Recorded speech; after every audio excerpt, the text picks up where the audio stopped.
My name is Dr. Carol Mountain. I'm the board president. I would like to call this meeting to order at 2:43 p.m. First, some housekeeping information on how this meeting will be conducted. This meeting is being held via teleconference on Thursday, April 7, 2022. Board members are attending this meeting at 3 public locations in Sacramento, Los Angeles, and Redding. Today, we will be using a hybrid of participation options, including in-person and WebEx teleconference and video. Webcasting is available but limits public participation to viewing only and is not guaranteed as noticed. I ask the board members and staff to mute their microphones to eliminate background noise, and when they are ready to speak, they can unmute. If we need a motion, I will call for a motion and any board member can identify themselves and make a motion.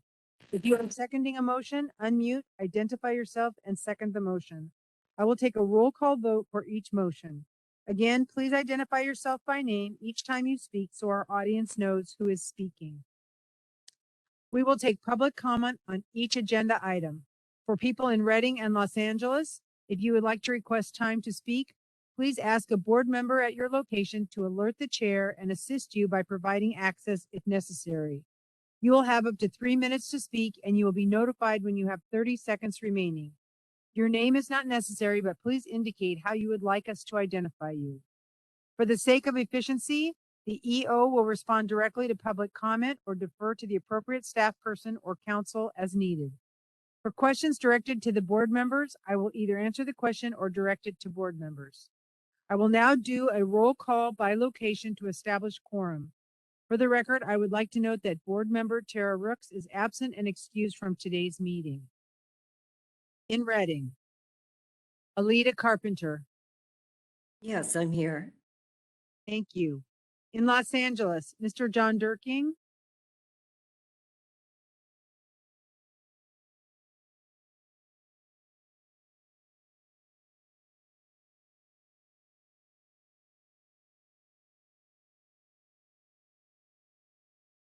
Los Angeles, are you with us?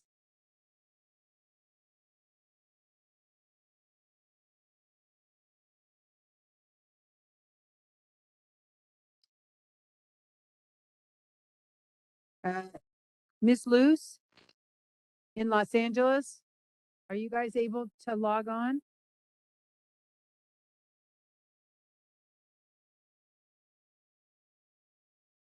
This is the moderator. They are connected and I can see them. They are just muted.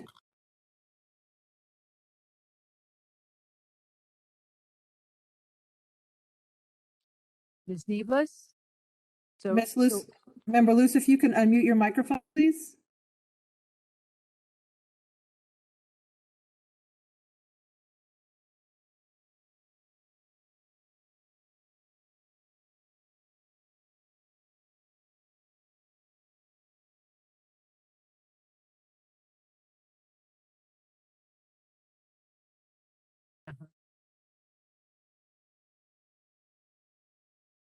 We'll come back to Los Angeles. In Sacramento, Mr. Ken Maxey. Present. I'd like to also make note that 2 other members are absent, Taisha Brown and Mr. Abraham Hill. I'm Carol Mountain. I'm here in Sacramento. We'd like to try Los Angeles one more time. Are they able to unmute?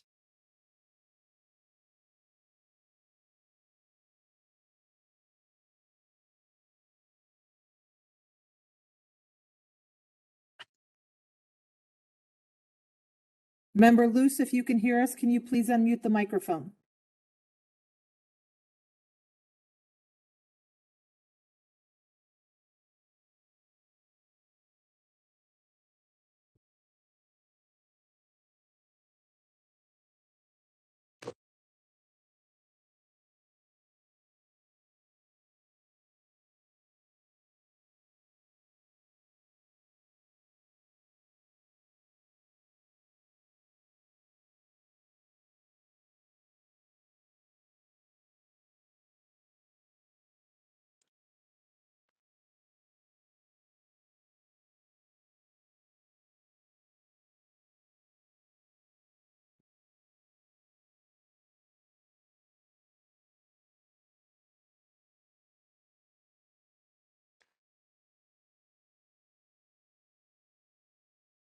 Member Luce, I'm not sure how you're connected in that room, but any device that you have connected through this meeting, they all need to be unmuted, please.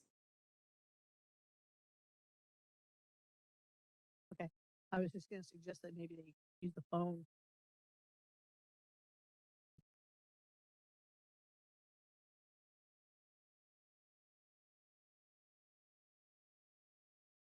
I do know she was able to unmute earlier and we were able to hear her.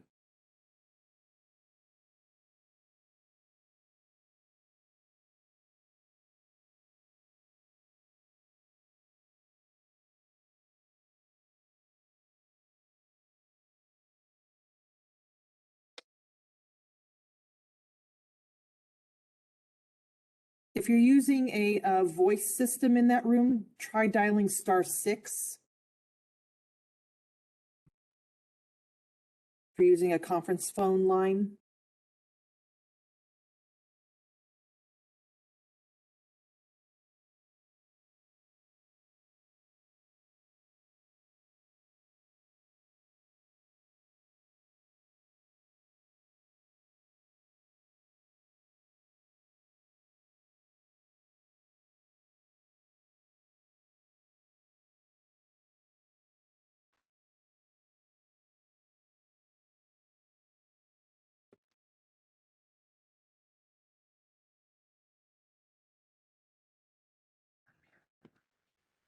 Hi, we're all here. Wait, can you just mute?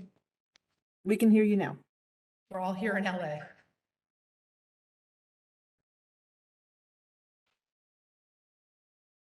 Can you, in LA, can you each individually please say your name so we know that we have a quorum? Just turn out. Good afternoon, John Deerking is here. Thank you. Nellie Neblis is here. Thank you. Adrian Luce is here. Thank you so much. Based on the Sorry. roll call, we have established quorum. Do we have any members of the public in Reading? No, no public members. Thank you. Do we have any members of the public in Los Angeles? No members of the public in Los Angeles. And we have no members of the public in Sacramento. Item 2 is the introduction of board staff. Ms. Yamaguchi. Thank you, Madam Chair. Are we picking up? Thank you so much, Elaine Yamaguchi, Executive Officer, and forgive me for being real rusty at this. Here with us today in person in Sacramento, our AEO, Vicki Lyman, our analyst, Rebecca Ball. On the line with us, our SNEC, Marie Cordero, our Enforcement Chief, Antoinette Wood, our Legislation and Regulation Specialist, Doris Pierce, and forgive me because I'm screenless and don't know if anybody else from the staff has logged on. Madam Chair. Legal counsel, please introduce yourself. Hi, my name is Christy Shields. I'm a regulatory counsel for the board from the DCA Legal Affairs Division. Thank you.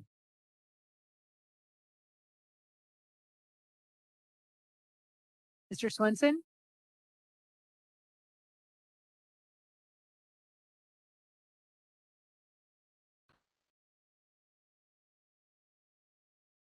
This is the moderator. Mr. Swenson, if you're connected to unmute your phone, you'll need to dial, I believe, *6.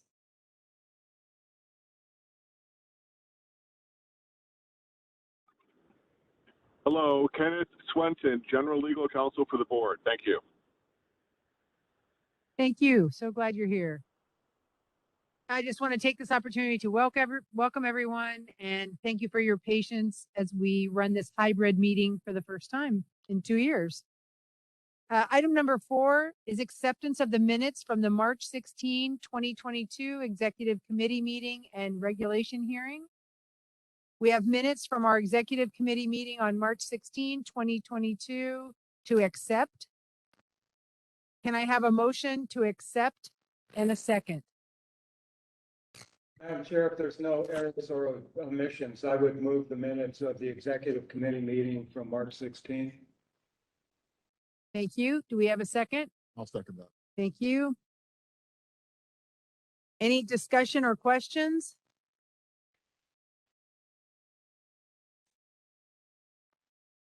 Any public comment? This is the moderator.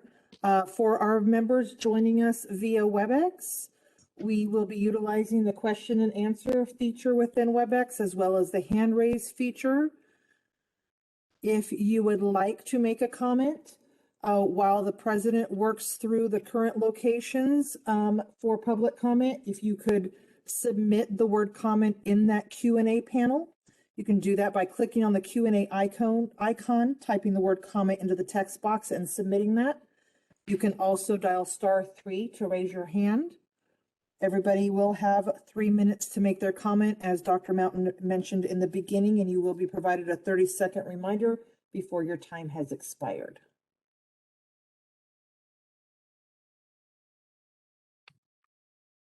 Are there any public comments at this time?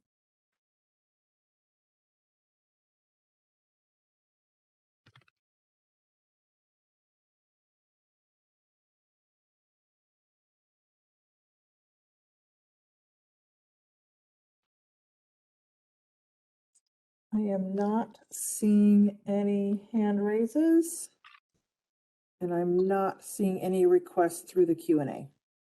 Thank you very much. I will do a roll call by location and establish who is in favor, opposed, or abstains. Ms. Carpenter? Yes, in favor. Thank you. Mr. Durking? Yes. Ms. Luce? Yes, in favor, thanks. Ms. Needless? Yes. Mr. Maxey? Yes. And I'm also a yes. It is, they are accepted unanimously. Item 5 is discussion and possible action to consider comments received during the 45-day public comment period and proposed responses thereto for the board's rulemaking to amend Title 16 California Code of Regulations, sections 2537, 2537.1, 2590, and 2590.1 fee schedule. Ms. Pierce. Thank you, Madam Chair. The following documents are part of your meeting materials pertaining to this agenda. First of all, is the Agenda 5 memorandum entitled Discussion and Possible Action to Consider Comments. Item number 2 for your review and consideration is a document entitled Summary of Public Comments Received and Staff Recommendations for Responses to Comments. Item number 3 in this packet is entitled Executive Committee Meeting Minutes, that which you just motioned to approve. Item number 4 are the actual emails received during the public comment period from the public, and therewith the proposed responses. Item number 5 in your packet is a November 5, 2021 memorandum entitled Discussion Regarding Fiduciary Responsibilities, Liabilities, and Governing Laws with Respect to the Fiscal State of the Board, authored by Christy Shields, Regulations Counsel.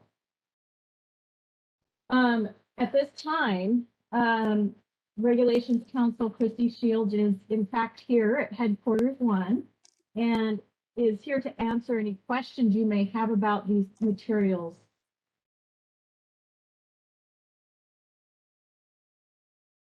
Does the board have any questions regarding these materials? Well, I actually do. I would prefer you walk me through it since the packet was delayed and I wasn't able to thoroughly understand what's going on. Thank you, Ms. Luce, or rather, Ms. Needless. Ms. Shields, would you please step in here?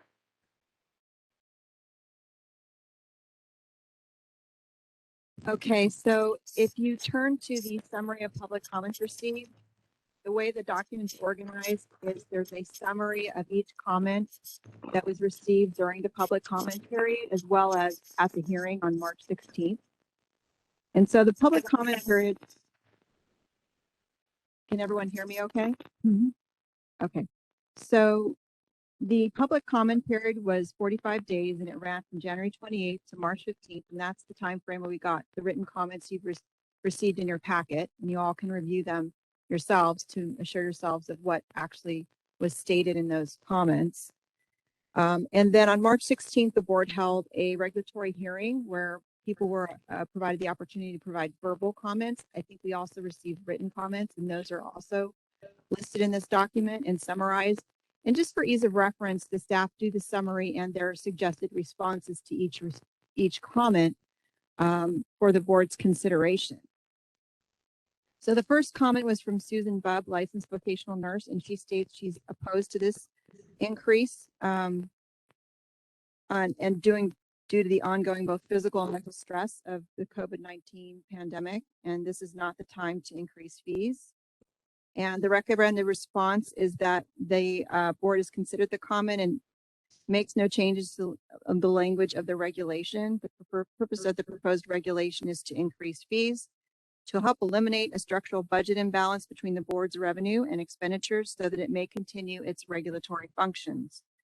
If this proposal is not adopted, the board may need to restrict its core operations, including slowing its ability to process applications, curtailing investigations, closing offices intermittently, and limiting the board's ability to adjudicate violations of the laws it administers in an expedient manner.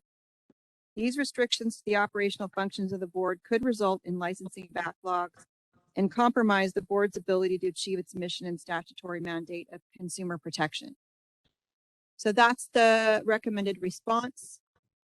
And I think we've talked about this at prior board meetings, the situation, the fiscal situation of the board, and the recommendation from our office is that you proceed with the rulemaking so that you can meet your statutory obligations and consumer protection mission.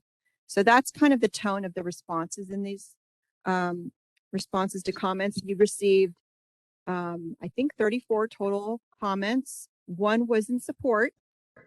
You got one support. There were a couple that were questions, and we'll go through that and how we responded to those questions, because we did respond to everything, except there were some complaints about operations that really weren't the subject of the rulemaking, and we did not address those. And those would need to be on a separate agenda item for a future meeting if you wanted to discuss that. And then everything else was in opposition to the fee increases that are proposed. Comment 2, Stephanie Judd, licensed vocational nurse. The comment says she's opposed. The board's licensees are working under hazardous conditions with reduced staffing. She cites burnout and increased education costs and believes the government should help frontline workers instead of taking more. The commenter states she's already paying over $200 to renew, which she earned, and now she has to pay more if this passes. The response is proposed is that not to make any changes. Sorry, I thought I turned this off. The response is that we don't make any changes. The justification is for the renewal increases have been fully discussed in the initial statement of reasons, which is available online. And that document has the full economic impact analysis in it. This includes that the renewal fee increase proposed represents a $40 per year increase or $80 per renewal period. Further, the board's analysis indicates the costs associated with the board's program are actually higher than what is being contemplated in this rulemaking. The costs associated with renewal are estimated at $364 for this particular license, and the current proposed fee increase is to $300, which is the highest permitted by law for us to increase the fee to, or the board to increase the fee to. Accordingly, the board is making no changes to the regulations in response to this comment. So I don't know if you want to stop me and have any questions, or if you want me to keep going through each comment and then have questions at the end. What's your preference, President?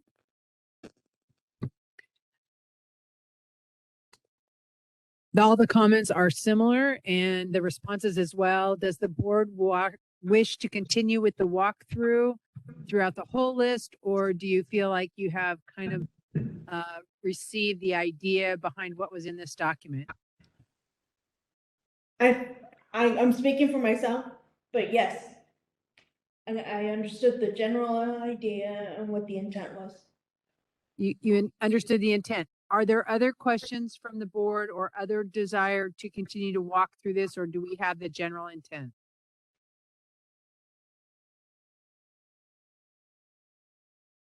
Does anyone disagree with the staff's recommendation?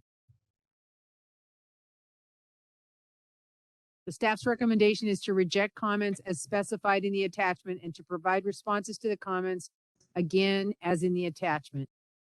Are there any objection to that?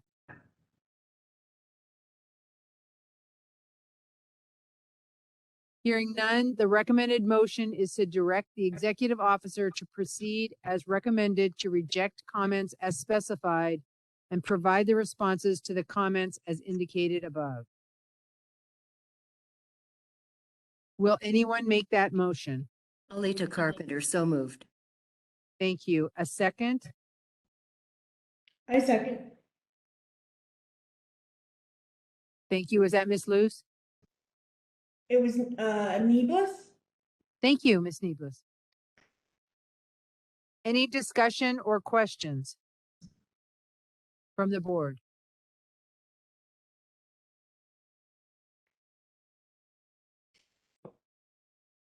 Any public comment? And I'd like to clarify that this is not an opportunity for new comments. This is just a time to comment on those comments that have already been made.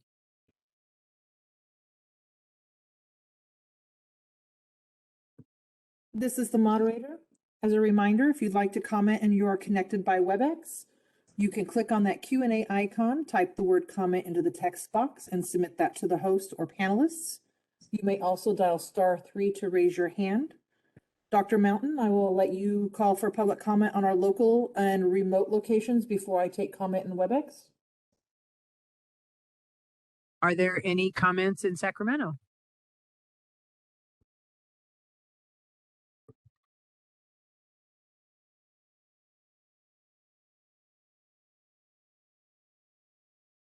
I believe we have no comments here.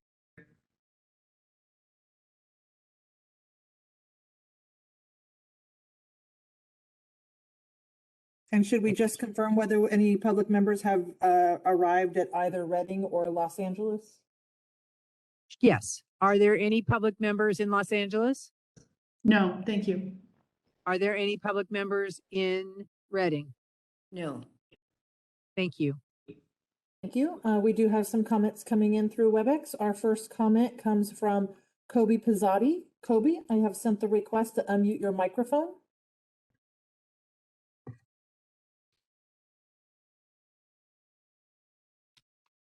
You will need to click the unmute me button that appears at your end.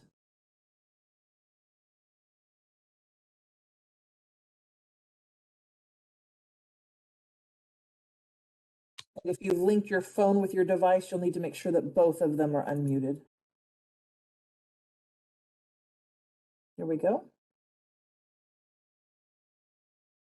Can you hear me now? We can, thank you. Okay, great. Let me turn the volume down.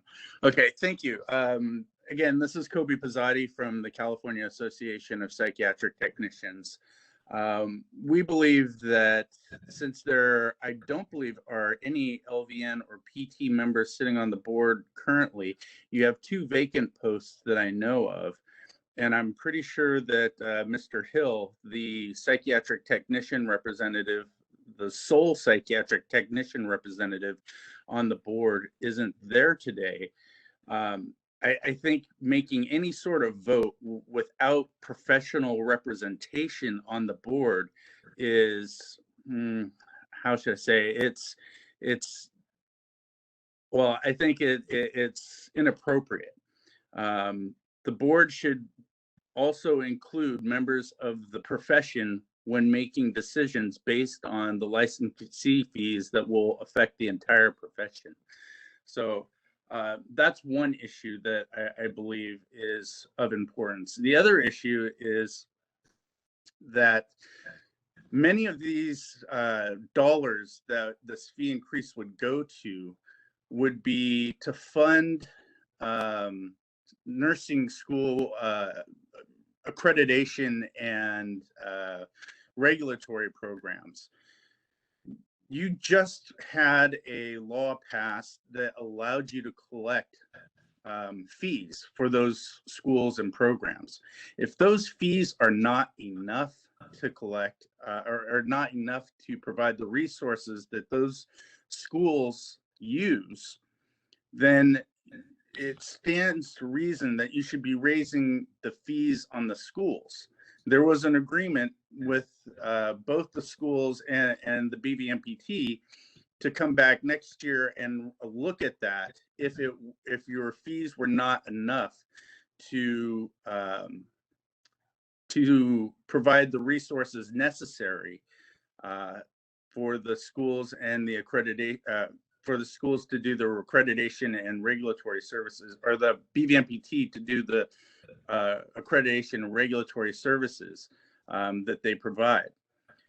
It's my understanding that the fees that were agreed to in legislation were just preliminary to see where you stand and how much would be collected in the first year, and you would assess from there going on in the future years to provide or to come back and get new authorization to increase fees on license or on schools and nursing programs. 30 So seconds. I don't see how it's possible to come after the licensees who have borne the burden for the entirety of the length of time that the BVMPT has been in existence with their licensee fees. They've always had to subsidize the schools and nursing programs. Why is it now you started to gain a revenue stream and now the licensees are still going to have to subsidize the Time has schools expired. and nursing programs? That doesn't seem to be fair, and it doesn't seem. Thank you. Time has expired. Our next comment comes from Just member a minute. joining us. We're going to respond. Yes. Okay.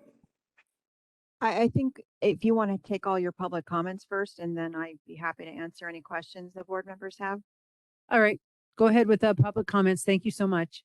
Okay, and to our calling user dialing in from 916-329, I've sent the request to unmute your microphone.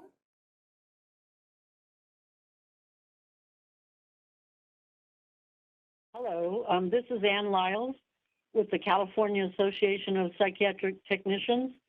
I'm also a licensed psychiatric technician and have been for the last 44 years. I've watched this board go up and down with these fees. This organization has assisted this board in getting the legislation passed so that you could finally support the BVMPT with fees from the schools, because for a long, long time you didn't.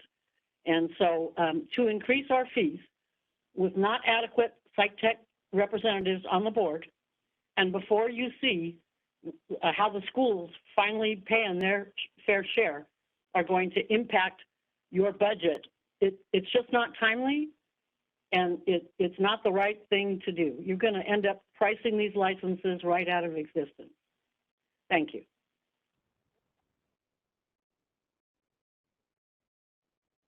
Thank you, and not seeing any further requests for comment, we can close it on the WebEx end. Thank you. And I'll turn it over to legal counsel. So first of all, when I respond, believe me, it's not that I think that we recommend any fee increases with joy. It's just a fact that we've established that you're losing money on every single application and license renewal you process, and every other fee that you're supposed to be collecting. And we've documented that. You've been discussing this, is my understanding, for more than a year. The budget office has brought this to your attention. You've been covering it by taking money out of your reserve account, which is like a savings account, and that's being depleted, and you're running out of money. And it's not something any board in this department likes to do. Many of the boards have increased fees too. You're not the only board. But I think that if you look at the underlying data that we provided at the November board meeting and with this rulemaking, and you look at the analysis in the initial statement of reasons and the fund conditions, that analyses that were done for this board, you can see that you're going to run out of money probably within the next fiscal year. So that's what we've been forecasting, the department has for this board. So it's not a great decision that anyone enjoys and embraces, but it's part of your duty to make sure the operations are maintained. And those fees analyses were done solely on the cost of providing the service. not offsetting school approval fees or anything like that. What we asked the staff to do was to cost out each service and put a number value associated with it. And those numbers show that your costs are beyond each fee that you're collecting. And it has nothing to do with the other program that was mentioned. So I just want to make sure that's clear for the record, and it's in the documentation online and in the board meeting materials for November. Thank you. Thank you. I will do a roll call by location and establish who is in favor, opposed, or abstains. Ms. Carpenter, Yes, in favor. Mr. Durking, Yes. thank you. Ms. Luce, Yes, in favor. Ms. Niebles, Yes, in favor. thank you. Mr. Maxey, Yes, in favor. and I am also in favor. It is approved by a vote of 6. We will move on to item number 6. Discussion and possible action to consider adoption of proposed amendments to amend Title 16, California Code of Regulations, sections 2537, 2537.1, 2590, and 2590.1 fee schedule. And I will turn it over to legal counsel. So we just took, the board just took action to make decisions on a comments and to not accept any changes based on those comments. So this next item is to bring to your attention an issue that was uncovered during the notice process. So when we submit a file to the Office of Administrative Law, they publish the proposed text in the notice register. During that process, I think it was your executive officer actually noticed the lettering and the numbering was off, and brought that to the attention of the Office of Administrative Law, and they indicated that there was a mistake in the proposed text, and the mistake is outlined in your memo. And apparently somehow some text from the statute made its way into the regulatory proposal at Subdivision D, and so it caused all the lettering and the numbering to be off.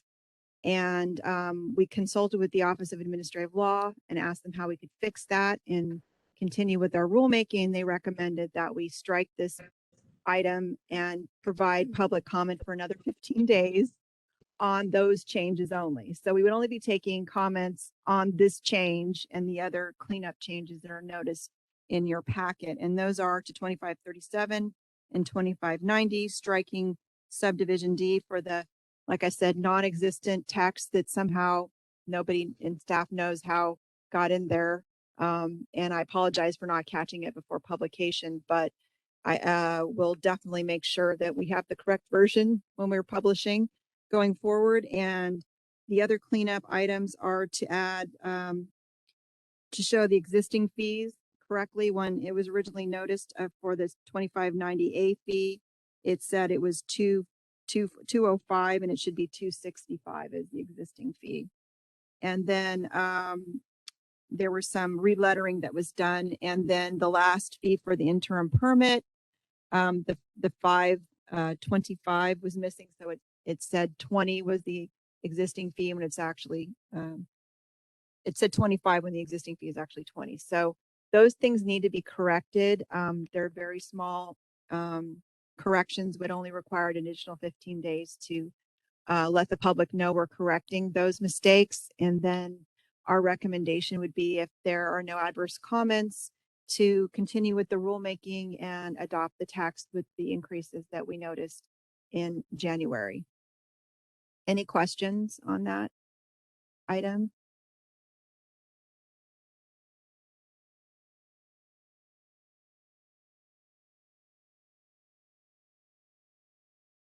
Any questions from board members? Okay, so the recommendation, if you agree to make these typographical corrections, is the motion would be to approve the proposed modified text, direct staff to take all steps necessary to complete the rulemaking process, including sending out the modified text for an additional 15-day comment period.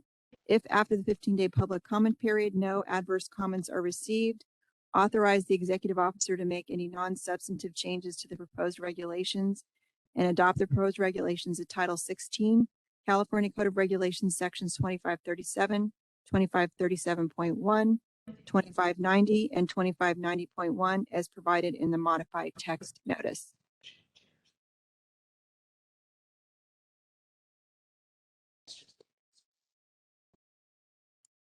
Will anyone make a motion? I'll make a motion. Ms. Luce will make a motion. Thank you. And a second? John Deerking will second. Thank you. Any discussion or questions? Yes, Counsel. I did want to point out, because it did come up in the public comments, and I just want to make it clear for the board members that the question was when the fees would become effective if they were approved by the Office of Administrative Law. And I think it's important to point out that there would be a staggered increase, meaning depending on when the fee increase goes into effect, and it's a quarterly schedule. So whenever we get it to the Office of Administrative Law, they have 30 working days to review it. And when they're done and they file it with the Secretary of State, it has to be filed within a certain time frame. So if it were filed before May 31st, it would be effective July 1st. If it was filed anytime after that, before August 31st, it would be effective October 1st. And it would be a prospective increase. So if you renew before those dates, you would not see the fee increase for a couple years. And it's only the people that would be, I guess, unlucky enough to renew after those dates that would be subjected to the new increase. So if there's an incentive to get your renewals done in time, you can't do it too early, but you can do it before, you could potentially do it before the effective date if your effective date is before then, right? Okay. So I just want to make that clear because it's a little confusing to a lot of people. They think that the board votes on it in a meeting and it happens that day. It doesn't. We have to go through an internal review process. That's 30 days. Then it gets filed with OAL. That's another 30 working days. And then after that, they only approve things to go into effect on a quarterly basis unless you get emergency approval, which I don't think you'll get in this case. So does that help make it a little clearer? It's not going to be right away. Thank you for that explanation. And it's not retroactive. Any public comments? This is the moderator. We've again opened that Q&A panel. For those joining us on WebEx, if you'd like to make a comment, please indicate in the Q&A panel by typing in the word comment and submitting that to the host or panelists. You may also dial *3 to raise your hand. I will first check in with Dr. Mountain in Sacramento to see if there's any public comment there. There is no public comment here. And at our Reading location? No public comment here. And at our Los Angeles location? Public comment here. Thank you. Thank you. And looking on our WebEx Q&A, I see no requests. I also do not see any hand raises. So at this time, we do not have any requests for comment. Thank you. I will do a roll call by location. Establish who's in favor, opposed, or abstains. Ms. Carpenter? Yes, in favor. Thank you. Mr. Durking? Yes. Thank you. Ms. Luce? Yes. Ms. Niebles? Yes. Mr. Maxey? Yes. Thank you. And I'm also a yes. That motion is approved by a vote of 6. Item 7, discussion and possible action to initiate an emergency rulemaking and amend and adopt regulations and initiate a regular rulemaking to amend California Code of Regulations, Title 16, Sections 2525, 2526, 2580, and 2581, and to adopt California Code of Regulations, Title 16, Sections 2537.2 and 2590.2, relating to AB 1536, new school program approval process. Ms. Pierce. Thank you, President. As you can see, the materials for this agenda item are substantial. And so I would like to review the proposed motion. This is essentially will be revisited after some discussion by Counsel Shield. But the memorandum is sufficient for an overview. The board staff recommendation is that the board directs staff to take all steps necessary to complete the emergency rulemaking process, including the filing of the emergency rulemaking package with the Office of Administrative Law, authorize the executive officer to make any non-substantive changes to the emergency rulemaking text and documents, and adopt the proposed regulatory language as written in the order of adoption. If no adverse comments are received and the text is approved by OAL, authorize the readoption as permitted by law and as needed, and authorize the staff to take all steps necessary to complete the regular rulemaking process, including the setting the matter for a hearing if requested, to make the regulations permanent, and adopt the proposed regulations at Title 16 CCR sections 2525, 2526, 2580, 2581, 2537.2, and 2590.2 as noted. So that will be ultimately the motion that the board staff would seek today. With that being said, and it's rather cumbersome as motions go, it's located in your memorandum for agenda item number 7. That being said, I'd like Christy Shields to go ahead and proceed with explanation regarding these materials. Thank you. So unlike our prior rulemaking that we just discussed, which is called a regular rulemaking, those tend to take about a year to complete. Sometimes they go sooner, but usually a year is about how long it takes from development to finalization. Emergency regulations are a very quick process. They're also temporary. So you have a limited amount of time. If it's approved by the Office of Administrative Law, it's usually 180 days for it to be effective. And then you have 2 90-day extensions to extend the emergency if you're not able to complete the regular rulemaking in 180 days, which is rare, I'll say, for people to finish in 180 days, what they usually would do in a year. So you usually get extensions. So luckily for you, the legislature gave you a year to complete your emergencies, and you can readopt for another year. So they've given you a couple years to finish your regulations, practically speaking, which is nice. You don't normally get that kind of leeway with the legislature. So I think this is a great opportunity for you to move this program forward. The emergency rulemaking process usually includes a brief public notice period, a brief public comment period, and quick action by OAL and decision. Emergencies usually require immediate action to avoid serious harm to the public peace, health, safety, or general welfare. And in this case, the legislature's declared that it is an emergency. You don't have to prove it's an emergency for you to get these program approvals done. Emergency rulemakings have a 5 calendar day comment period that begins after OAL posts your notice of emergency rulemaking action on the website. Comments have to be submitted to OAL and this board within 5 days from that notice. And then OAL has 10 calendar days to make a decision. So versus the 30 working days that normally takes to review something, and the 45-day public comment period. So you can see how much abbreviated the comment period is in the OAL review. So we're going to find out really quickly if there's any issues with the text we're presenting you today, and if there are, we'll bring them back to you. So with that said, if the OAL approves the emergency regulations and they're filed with the Secretary of State, they become effective immediately on filing. And so because of the shortened time frame for review and approval, we have to act quickly if there are issues with anything that's been filed. So just give you a heads up on that. We may need you to meet sooner than your current May meeting if there are problems, because we only have until June 30th of this year for this regulation authority, and then it expires and you will not have the great extensions I just mentioned that will allow you to continue these regulatory changes until you are able to do the regular rulemaking.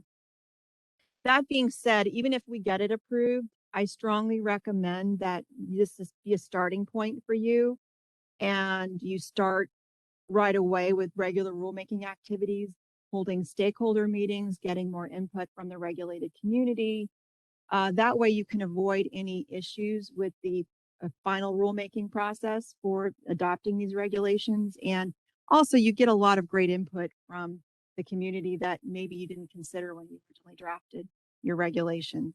So does anyone have any questions on the emergency regulation process or how it would work?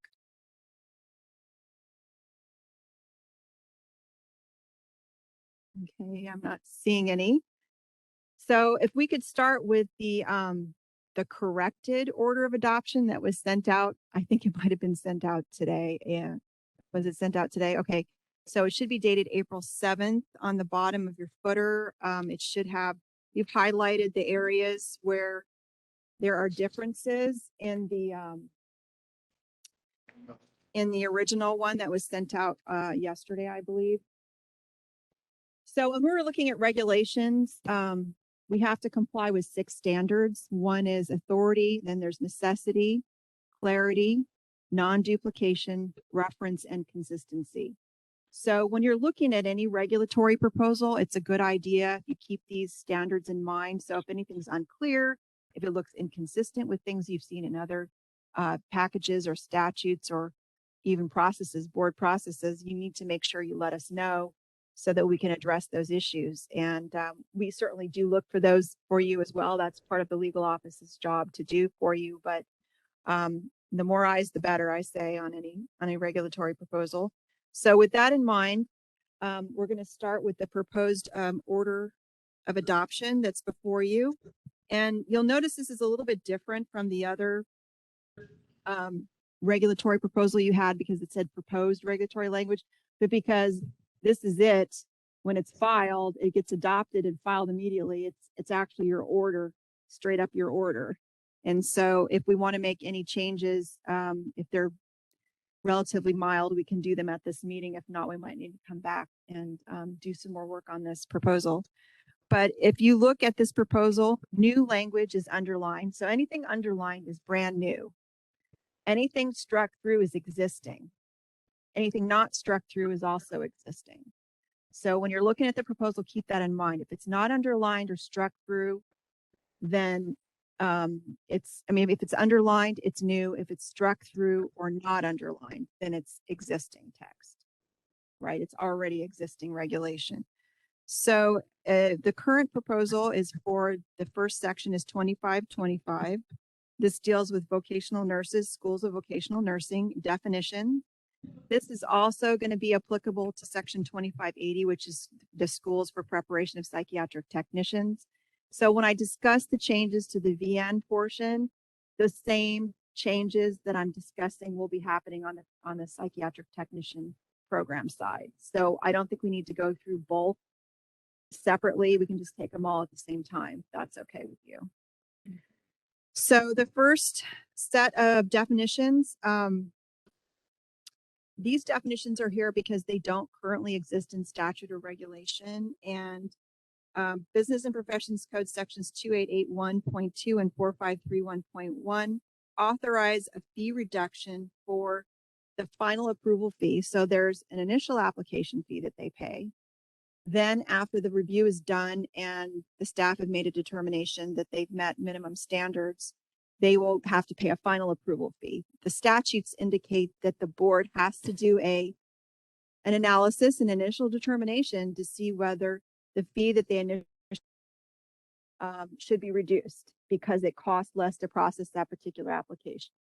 This is pretty unprecedented, but you're affiliated with already an existing approved institution. So the idea is there isn't as much review because the board's already approved that curriculum for that school and you're using the same curriculum. So here we've defined what an affiliated school is, and it's one that has a formal collaborative agreement with an approved school or program as defined, which is in the code, that controls its academic policies and curriculum, and where the school or program agrees to utilize the policies and curriculum of the approved school or program. So there's no definition of what affiliated means. And in order to make sure we are consistent in our interpretation of that discount for an affiliated program and in line with the statute, this is how we propose to define it. Does anyone have any questions on this definition? Okay, The next one is institution, and it's simply a shorthand way of referring to the schools or programs. And so it's a post-secondary school or educational program offering courses of instruction in vocational nursing, and in 2580, it's for preparation of psychiatric technicians. Approval process, it's referred to in the statute, and since that term is used a lot in the regulations and there's really multiple ways of interpreting what that means, we chose to define it here as the process by which a school or program may seek approval to become an approved school of vocational nursing. Cohort, for those of you who are not used to that, myself included, is a group of students intended for enrollment in an approved school or program. You'll see that term used throughout the applications that are in the packet. Faculty has specific meaning. You have certain categories of faculty that need to be approved by the board, and that includes director, assistant director, instructors, additional faculty, teacher, assistant, or other persons as listed in these regulatory sections. So when they use the word faculty, that's what they mean. Next one is good cause shown. So in part of the approval process, after they file the initial application, they have 60 days after they've been notified that there's missing information that they need to complete the application. They have 60 days to do that and respond back to the board. It also says that the board may, in its discretion, give the school or institution an additional 30 days to complete their application. So to make sure we have some consistency across the different consultants and the analysts at the board in granting these extensions, we've come up with these good cause criteria, and these are commonly used for extensions of other things like continuing education, exemptions, and waivers. And so these are the categories that we are proposing where someone could get an extension. The fact that, oh, I just didn't get to it, that's not good cause. So if they want to get their applications done, they need to be on it within the 60-day time frame set forth in the statute so we can complete our review, because we remember they have 6 months after they get everything to the board has to act on those applications. So the more time you give them to finish, the less time you have to finish your review. So anyway, those are the categories. So I don't know if anyone has any questions or concerns about those, but we have death of an immediate family member, catastrophic illness, natural disaster, and service in the military of any applicant, officer, manager, or director of an applicant. Those were the key areas that we thought would be a good basis for granting good cause. And Madam Chair, if I could make a real brief clarification of what's being put before the board. Regulations are implementation of the law. And so what's being presented to you today is the translation from AB 1536 into the regulations that will allow us to administer the programs. And so I wanted to make certain that the board knew that this is all tied to the statute that's been passed, and what the regulations and the forms have been constructed to do is to ensure the clarity and the consistency from piece to piece to piece of our overall program approval process. Thank you, Elaine. So, right. So usually we start off with definitions with rulemaking so that people are clear about when we use a term, what we mean by it, what we expect to see in that particular instance. Because if something's capable of multiple interpretation, it's unfair for them to guess what you mean by that word and what you expect them to do in response to whatever criteria you're setting. So we have those definitions in there to help with that clarification process. The next definition is letter of intent. And we really think this is important because it actually sets the framework for whether someone is really has the capability and the intent to actually set up a school.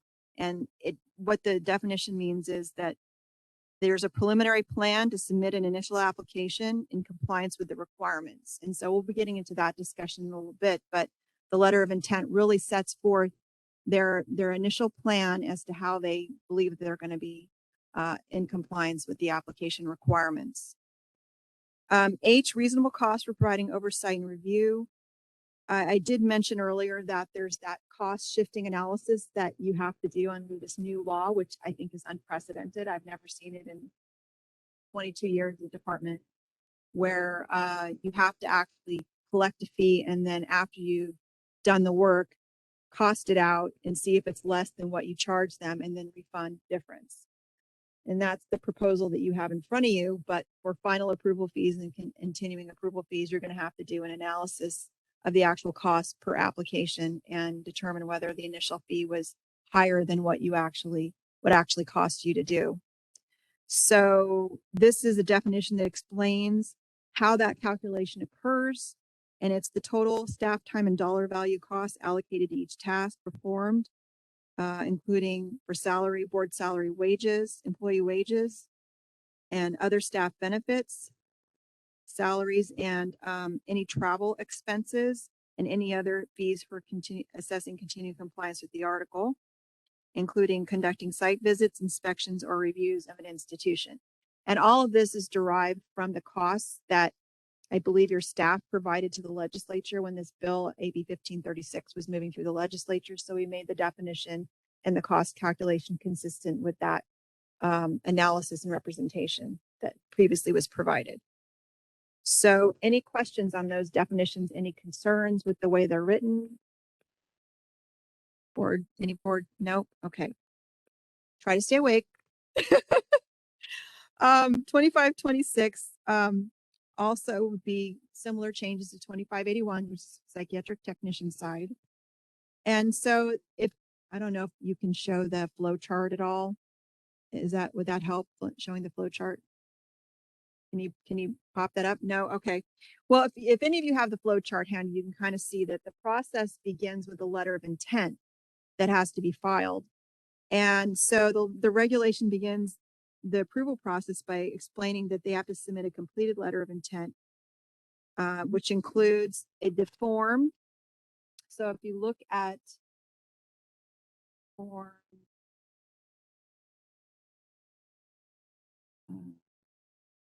55M-1, letter of intent to submit application for initial approval of new school or program. There's one for vocational nursing. There's one for psychiatric technician programs.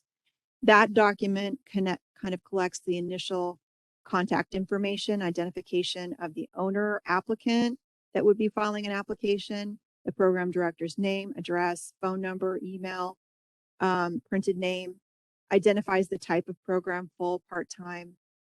And there's also what is an Information Practices Act notice at the top. Every form that we collect personal information on has to contain a notice explaining how we're going to use the information and our authority to collect it and where they can find their personal information that the board retains. So you'll see that on every single form that we have in this packet. Any questions on that form? Any concerns? So that form, along with the written narrative, which follows here. So they have to submit that letter of intent, identifying information as the cover page. And then there's a written narrative that collects information in, I believe, 8 specified areas.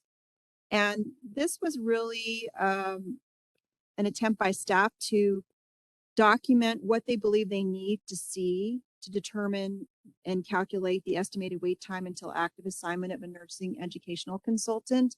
So they submit the letter of intent, and then the board is supposed to notify in writing, according to its regulation, the institution about when the wait time for assignment. And this was one of the ways we figured that they could calculate that and help determine workload and workflow.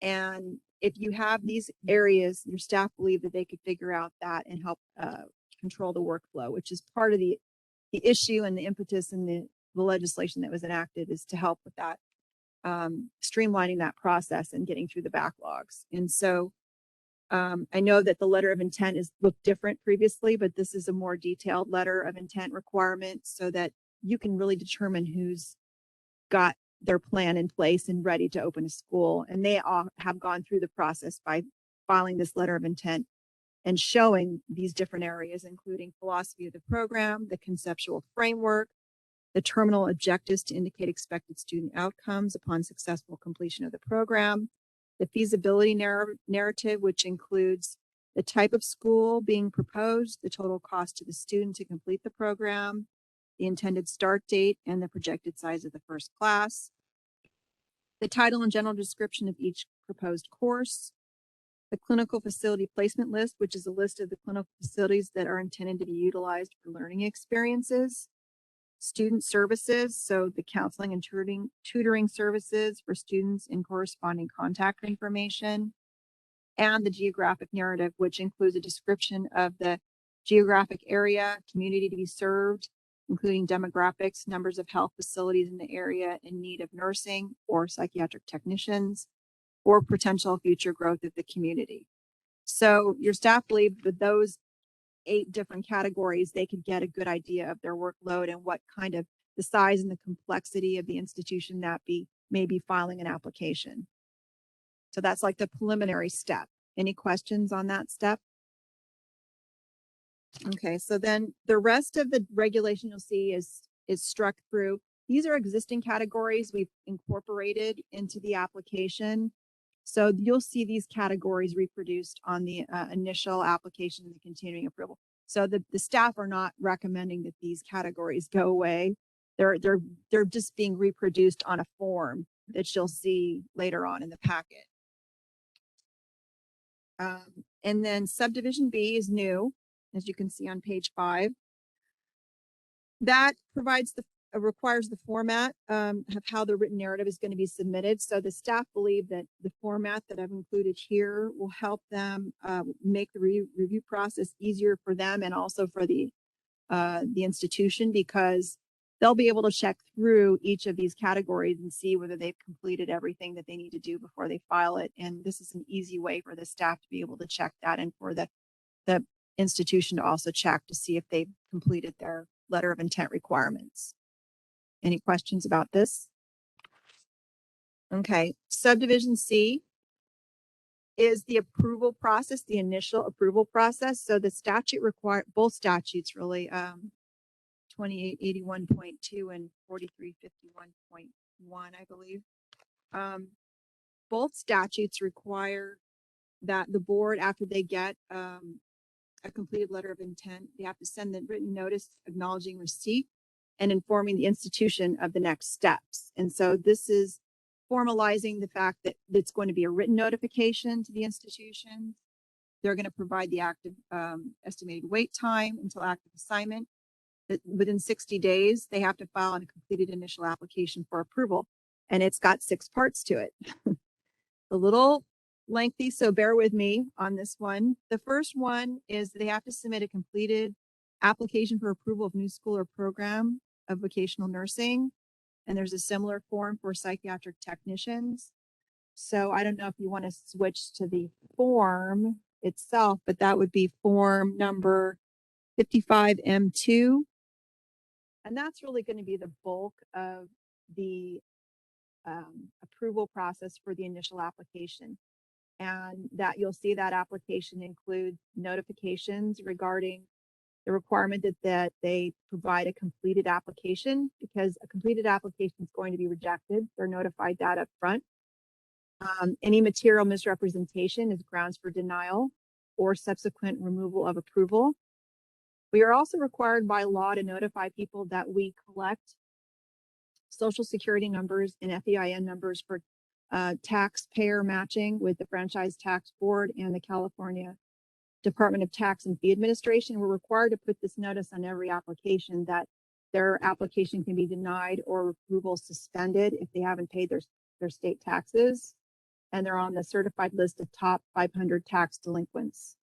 So I don't know if you all know that, but we match Social Security numbers and FEIN numbers for that purpose and for child support obligations. And so that's at the beginning of the application and the other applications as well. The first section is program information. It's going to give all this relevant contact information, program type, name, a lot of what we put in the letter of intent. So we're going to match that to the letter of intent documentation to make sure that we are working with the same program and that we can rely on information provided in both documents as part of the approval process and to confirm accuracy of information.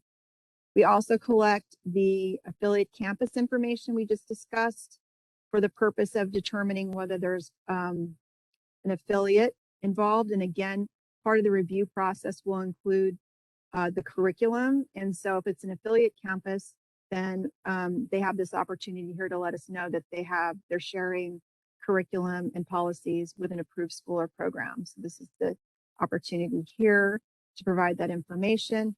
And that information will be used at the end of the process if they're meeting minimum standards to get a fee reduction. So this is why we collect it here on this application, so they can document that and demonstrate it and meet potentially that criteria. So we require them to produce a collaborative agreement as part of this app. Section 2 is the contact person. Sometimes we have corporations and LLCs with multi-level ownership, and so we need a contact person who is legally responsible for the application to work through that person, and anything they give us is attributable to the entity, whoever it is that files the app. Ownership is the next section. So this is who would legally have the approval and own the approval and would be responsible for everything that goes on at that school. And so this section includes questions regarding the type of ownership we have and requirement that the principal officers, managers, or officials of the entity for an LLC or corporation have to provide their social security numbers. And I just mentioned why. By law, we have to collect social security numbers and FEIN, and there's a notice at the bottom, you'll see that, section 3, that tells people the authority and the requirements for the disclosure of the social security number and the FEIN number for partnerships. It's required by law, and everyone in the department does it. So it's not a new thing for us by any means, but I know this is a new thing for the schools. So they're probably going to be a little surprised about this, but this is a formal approval and initial application process that has been put into your statute. That's different from your prior statute, did not have a formal initial application process before. This one does. So, you don't know this, but I'll tell you, I was counsel for the Bureau for Private Post-Secondary for about a decade. So I know what these applications are supposed to look like, and this is consistent with what post-secondary does for its educational reviews and approvals. Section 4, again, this is for identification of who we're giving this approval to, the form of licensure, and it's the form of business organization. So we know exactly who we're giving this approval to. Are you an individual? Are you a general partnership, a limited partnership, a corporation, a limited liability company, or government owned? Because we do approve government owned programs. And so this is identifying information. We require them to provide the Secretary of State registration number for the LLC and the corporations, because you cannot actually run a business or have a license in California unless you're registered with the Secretary of State. So a lot of people, you're not going to believe this, but they don't know this sometimes. And so it's important that it's disclosed on the application. If they have questions, they can contact the Secretary of State's office to find out how to comply. Section 5 is disciplinary history. So one of the grounds for potential denial of an application is if there's been a substantially related professional misconduct by the applicant. And in this case, for us, substantial relationship would be if they've ever had a school or program approval and any other license suspended, revoked, placed on probation, or had other disciplinary action, including public approval, reprimand taken against the license. The applicant is held by a state licensing board in or outside of California. That's the denial basis for every application in this department, and it's replicated here. You would then collect any information from the applicant if they answer yes about the particulars of that particular action, if there was an action taken, and then the staff's enforcement unit would analyze whether action should be, right, enforcement would look at this piece, okay, whether any action should be taken to deny the application based on it. So for schools, a lot of the time we're looking at things like dishonesty, embezzlement, fiscal mismanagement, debarment from the state debarment from federal financial aid programs for violations, things like that. Maybe if there is a violent crime, there could be also a relationship issue there too for safety of the students. So those are the kinds of acts we're looking at that maybe got them disciplined by another state board that we would be interested in. Okay, and then so section 7, we're getting into the actual meat of the programmatic review. So 1 through 6 is more of like eligibility criteria and other grounds for denial we have to collect according to law. And then section 7 on is your subject matter experts recommendations for the areas that need the minimum they need to have an entry level approval for the board. So this is the minimum standards that your staff recommends that we collect this information to determine whether there should be an approved school for the board. And like I said, most of this is already taken from existing 2526 and 2581 of your 16 California Code of Regulations section. Sorry, am I off? 16 C. Sorry about that. 16 CCR section 2526 and 2581. Most of this is reproduced from then, but then your staff filled in descriptions. So if you look at the existing regulations, there's just a title in there. There's really no explanation of what we're looking for. And so there's been a lot of inconsistencies in what schools submit because they don't really know what we're looking for. So you'll see in these various sections, there's been some more robust text added here to explain what they really need to provide us and what we're looking for in the way of a minimum standard to be met and the minimum that we need to see for an approved institution. And so we'll just go briefly through these areas unless you have questions on those. But the first one is the geographic narrative, which we've already covered, the feasibility narrative, which we've covered. And again, you'll notice that if they submitted a letter of intent and it hasn't changed, they can just check the box that it hasn't changed here. That way they're not duplicating what they already submitted in the letter of intent. And, if anything has changed, they can provide us updated information. So again, we're trying to streamline the process here. We're trying to make it easier for people to understand, or the applicants to understand what the standards are and what the consistent requirements are for minimum operating standards for schools of approval, board approval of programs. So the next one's philosophy of program. That's also in the letter of intent. So you'll see that again, there's that box saying if it hasn't changed, you can just check that. Sorry, skipped ahead here. Conceptual framework. I think that's also in the letter of intent. Yeah. And then the clinical facility placement form. So in this form, which is included is 55M3A, each facility where they have that has agreed to provide clinical placement for their students has to be included in the package. And each facility has to fill it out as part of the submission of the application.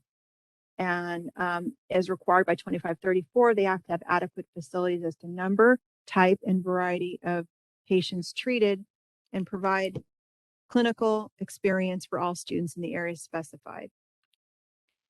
Terminal objectives also covered on the letter of intent. And then this new category, evaluation methodology for curriculum.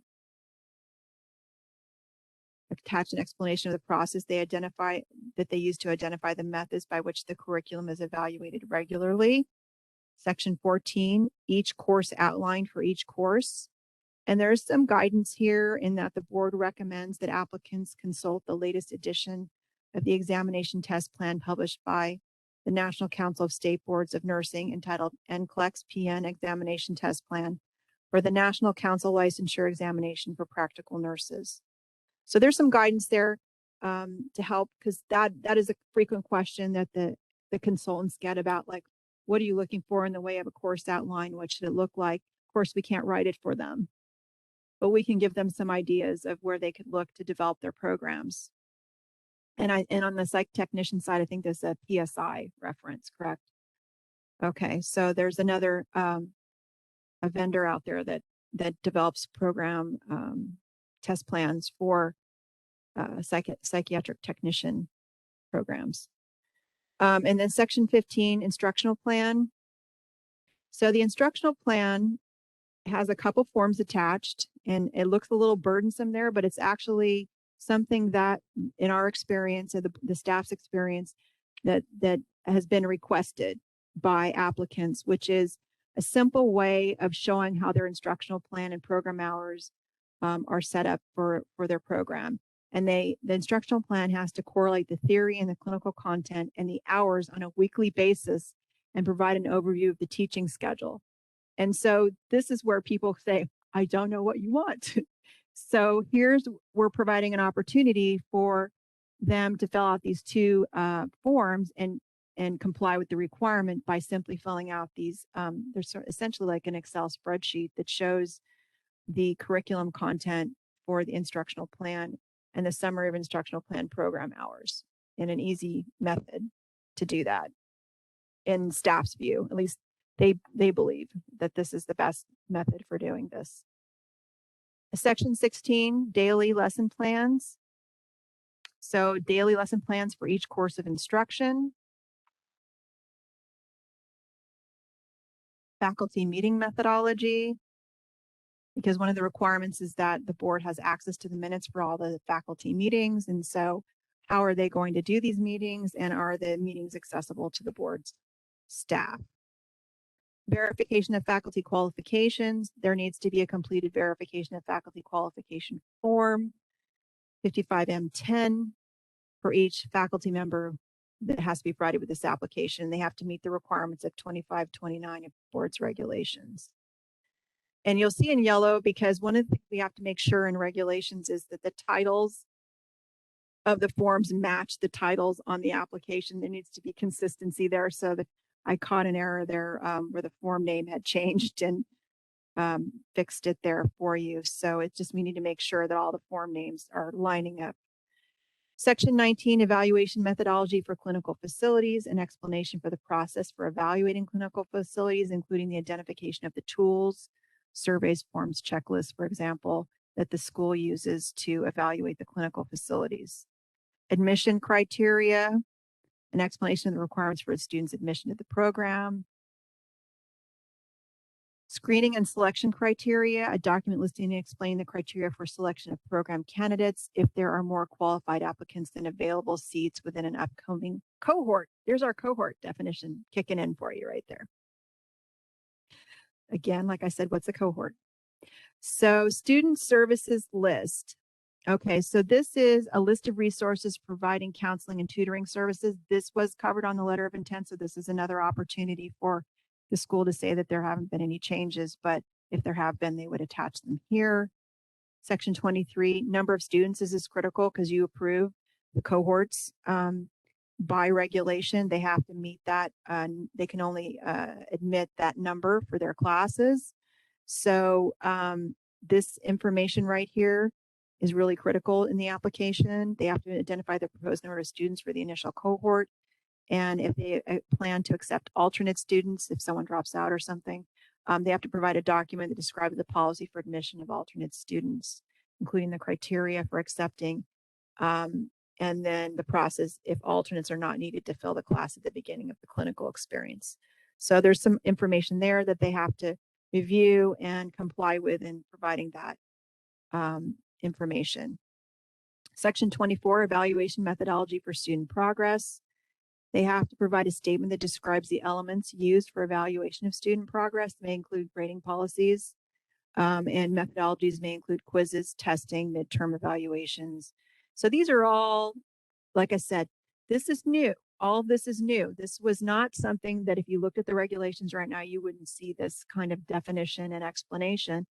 And this is what we hope will help avoid backlogs and rejected applications and people not confused about what they're supposed to submit. So that's the goal of this regulatory proposal.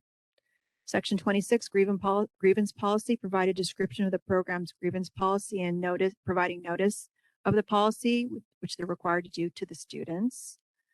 Other required notices, including the ability to contact the board if they have program concerns, their process for credit granting for previous education and experience, and what board-approved clinical facilities are available to them pursuant to Section 2530 of the board's regulations.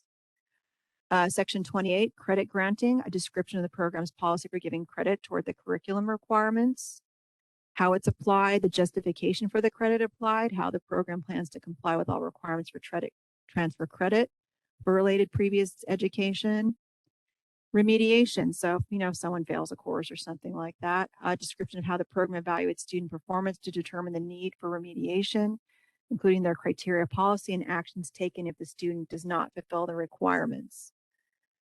Program resources provide a detailed description of the program resources, including classrooms, library, and other learning resources. So text, video, software, online materials, and other materials. Physical space, support services, course and career counseling, for instance. Skills, laboratory, and equipment to achieve the program's objectives. So that's the core base minimum standards that your staff have recommended that you capture for initial approval. Any questions on that piece? Any concerns with anything that you think might be missing or you might want to add or change? Okay. Section 31 is state law. It's relatively recent state laws that require us to expedite applications for individual owners and sole proprietors if they were served in the U.S. military and were honorably discharged, and also if you were an asylee or a refugee. So this is where we're collecting that information that would allow them to sort of jump ahead in the queue if they meet these criteria, and what evidence the board requires to expedite and for them to prove that they have met these criteria. Then we have a certification statement under penalty of perjury that they are authorized to sign the app on behalf of the applicant, because sometimes we do get corporate or other types of entities, and we want to be able to hold them responsible for any issues. And this helps solidify that authority piece for the applicant and whoever signs it on their behalf. That they've read the application, so they know what all the admonishments are and they've read them. And we know that they've been provided this information, including the fact that providing false and misleading information is a grounds for denial, and that they certify that it's true and correct. So we put certifications under penalty of perjury to kind of so people have an incentive to provide truthful and accurate and honest answers. There is the option of prosecution if it's untrue. I haven't seen that happen recently, but that is an option when you do put a declaration on an application. Signature, date, name of the applicant, and again, that notice of collection of personal information I talked about for the other form is on here. Any questions about that application? Okay, so going back to our proposed text, we did the deep dive into the application. I covered all the forms that are listed in Subdivision C of 2526. So that, in addition to the fee, which is set at $5,000, is a completed initial application.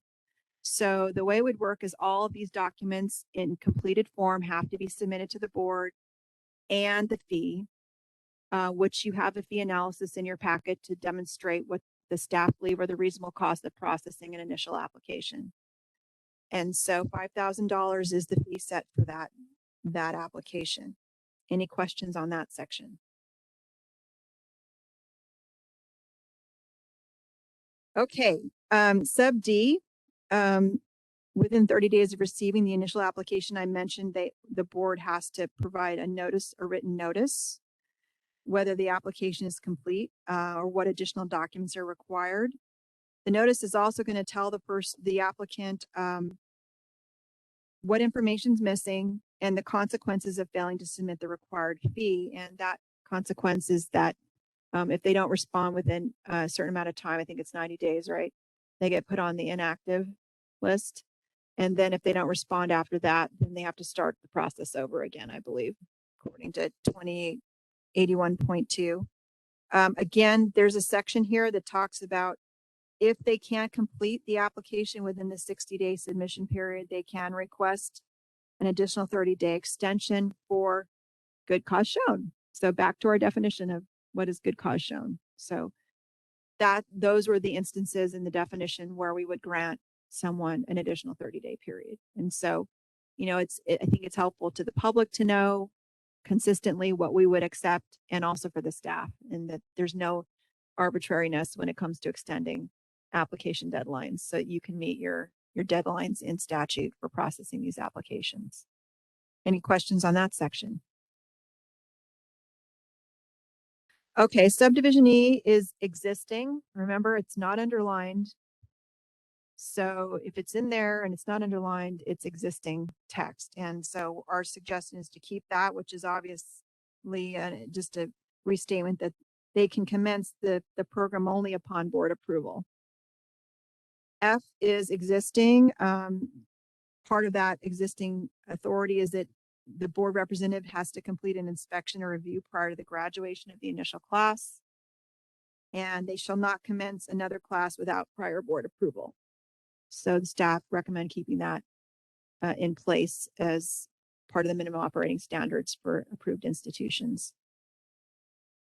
Subdivision G, which was formerly D, is existing with some additions. So approvals granted when all the requirements are met is set forth in the chapter, and no grounds for denial exist. As I mentioned, for 480 of the Business and Professions Code, you can deny based upon a disciplinary action by another board and also criminal conduct. So if it comes to your attention that a crime was committed by any of the applicants or officers of the applicant, there would be a potential, if it's substantially related to the approval of a school, for you to deny based on those criteria that are in 480 of the Business and Professions Code.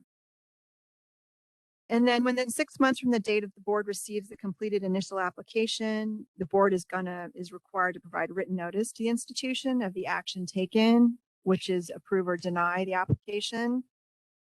With that written notice, I mentioned at the end of the process, the staff will be required, according to the statute, to evaluate whether the cost of processing the application for that particular program or school was less than the $5,000 fee that was collected, or that 15,000, I think, is it 15? Sorry, the final approval fee is 15,000. So it starts at 15, and then, so there's the $5,000 initial application fee. That's non-refundable by statute. The second fee that they pay after the review is completed and there's been a determination for approval is the final approval fee. That's in statute. And your staff have indicated the reasonable cost of processing that is 15,000. So if upon analysis of that particular application, it's less than 15,000, then the institution would receive notice according to this section of the approval. They would receive an invoice itemizing the costs according to that definition we mentioned at the beginning. And it would be calculated in accordance with the fee section. And if the final approval fee is less than what it was originally, you know, it's the $15,000 fee, then it would be reduced and they would get a prorated fee with that approval notice. With that notice, they would get notice that they have to pay that fee in order to get the final approval. So we're not going to give you an approval until you pay the fee. That's the way it works in licensing. So any questions on that? Okay, subdivision H, if after the submission, but prior to the board's decision, anything changes, any material change, the institution is required to immediately inform the board in writing. And material information is defined as without inclusion of the new or different information. The information would be false, misleading, or incomplete. So if any of that changes before the prior approval happens, they need to notify the board immediately. Any questions about that? Okay. We're getting to the end. The approval period should be for a term of 4 years, so that's existing. What has been added is that it expires at 12 midnight. So what's interesting is your regs never had an expiration date in there, which I thought was interesting. Usually it expires at a certain time, so people know, oh, I need to renew because I'm going to expire tomorrow, but it's not actually in there. So that's been added so that it's clear that it expires at midnight at the end of that 4-year term. And that unless they get continuing approval, as set forth in the later subdivision we're going to talk about, then they're going to expire and they have to reapply as a new school if they want to offer programs again. And so there's also in this subsection sort of what I call like a gap approval process, where if they get the application for continuing approval filed prior to the expiration date, then the current approval is extended until the board makes a decision on their application. So let's just say I hope this doesn't happen, but they file it like 4 weeks or something before they expire, which seems like a lot of time, but it's not. Because continuing approval is a full and qualitative evaluation, just like the initial application is. So the staff need a lot of time to evaluate after 4 years of operation.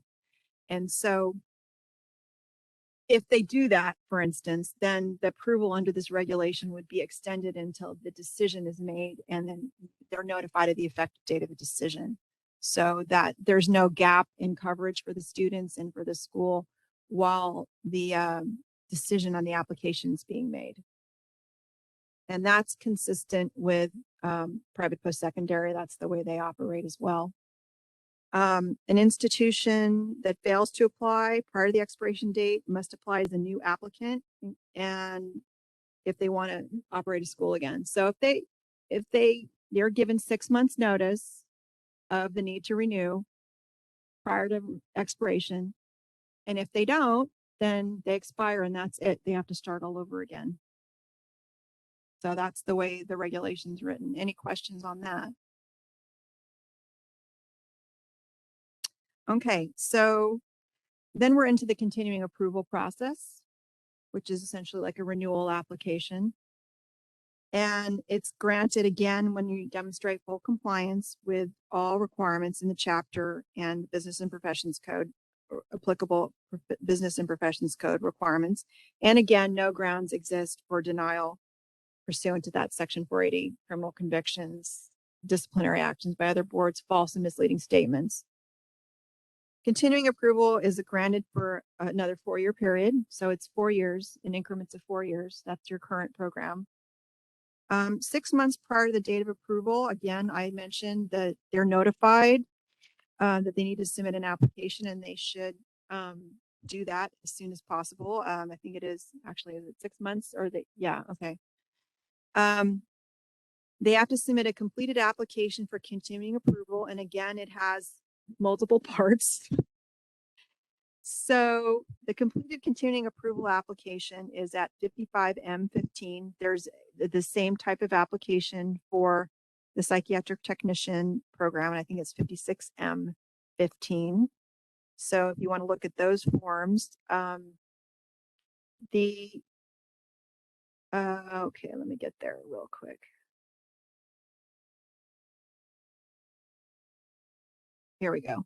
So again, we're at the continuing approval application.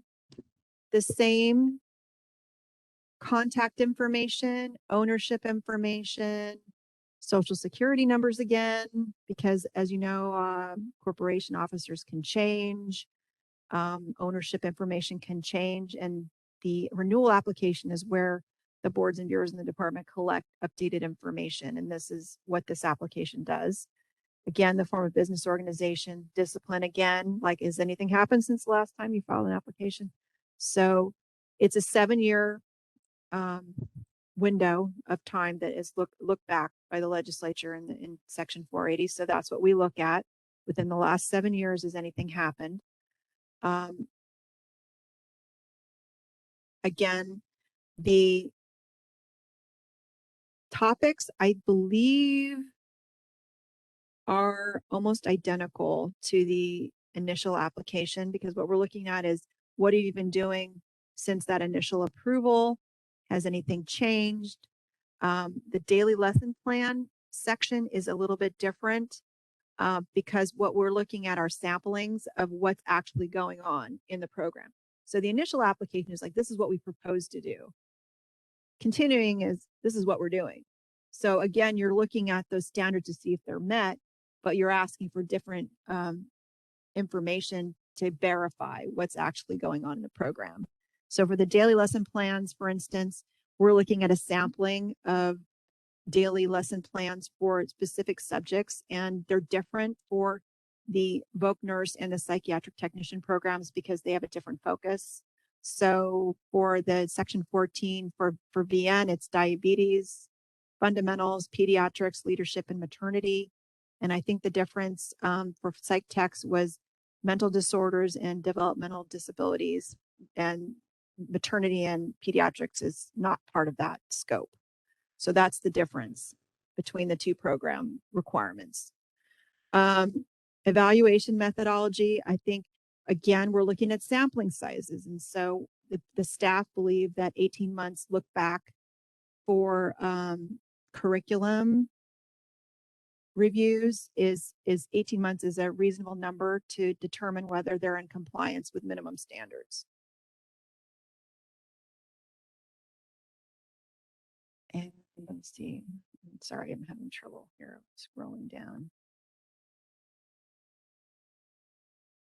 Okay, and then section 17, again, I mean, we're going to do the faculty qualification re-verification process again, but for the evaluation of methodology for clinical facilities, again, we're looking at an 18-month look back as a sample size for the surveys, forms, checklists used by the program to evaluate the clinical facilities. We're requesting unredacted facility evaluations based on their methodology. And, you know, they choose what methodology they have. They just have to stick with that methodology throughout unless they change it and let us know, or the board know that they're changing it. Let's see what else. Let's see what's different. Admission criteria looks about the same. Student services, number of students, the same, except the number of students, it's slightly different on the continuing application where we break it down into the pattern of admissions, the frequency and number of students per class, the tracks, like whether they're full-time, part-time, weekday, weekend, day and evening, enrollment frequency it's more detailed because again, we're seeing the program in action now. They're actually graduating students, they're actually admitting and moving people through the program. So it's to get that detailed information. Student progress, the same, remediation.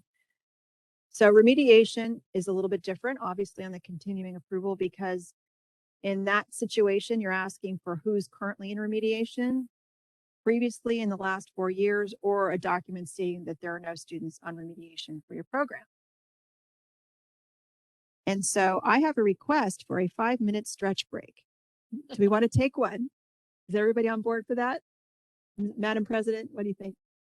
Okay, so we'll come back at, what do you think, 3:30? Yeah. We'll reconvene at 3:30. Thank you. One is that as we opened, the date and time for the meeting would like to be corrected to April 7, 2022 board meeting, not February 2022. And the meeting was called to order at 1:43, not 2:43. And I'm wondering, Los Angeles, are you back? Is Reading back? Yes, I apologize. I was standing up and couldn't get to my unmute button in time. I have been back. Thank you. I'm worried Los Angeles is having trouble unmuting. Member Luce, if you could reactivate the camera in your room, please.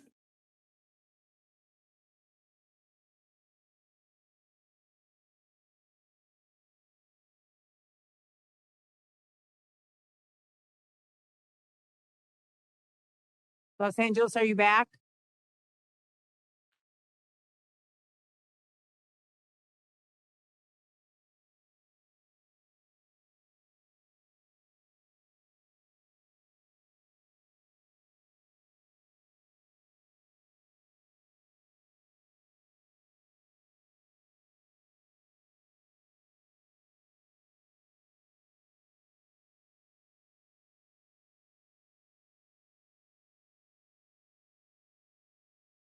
What do you say? Oh, there they are. We see you. Great. Is everyone back? This is the moderator. Can we go ahead and double check that mic at our Los Angeles location just in case? Yeah, we're good. We're just coming back. Just give us 1 second. Thank you.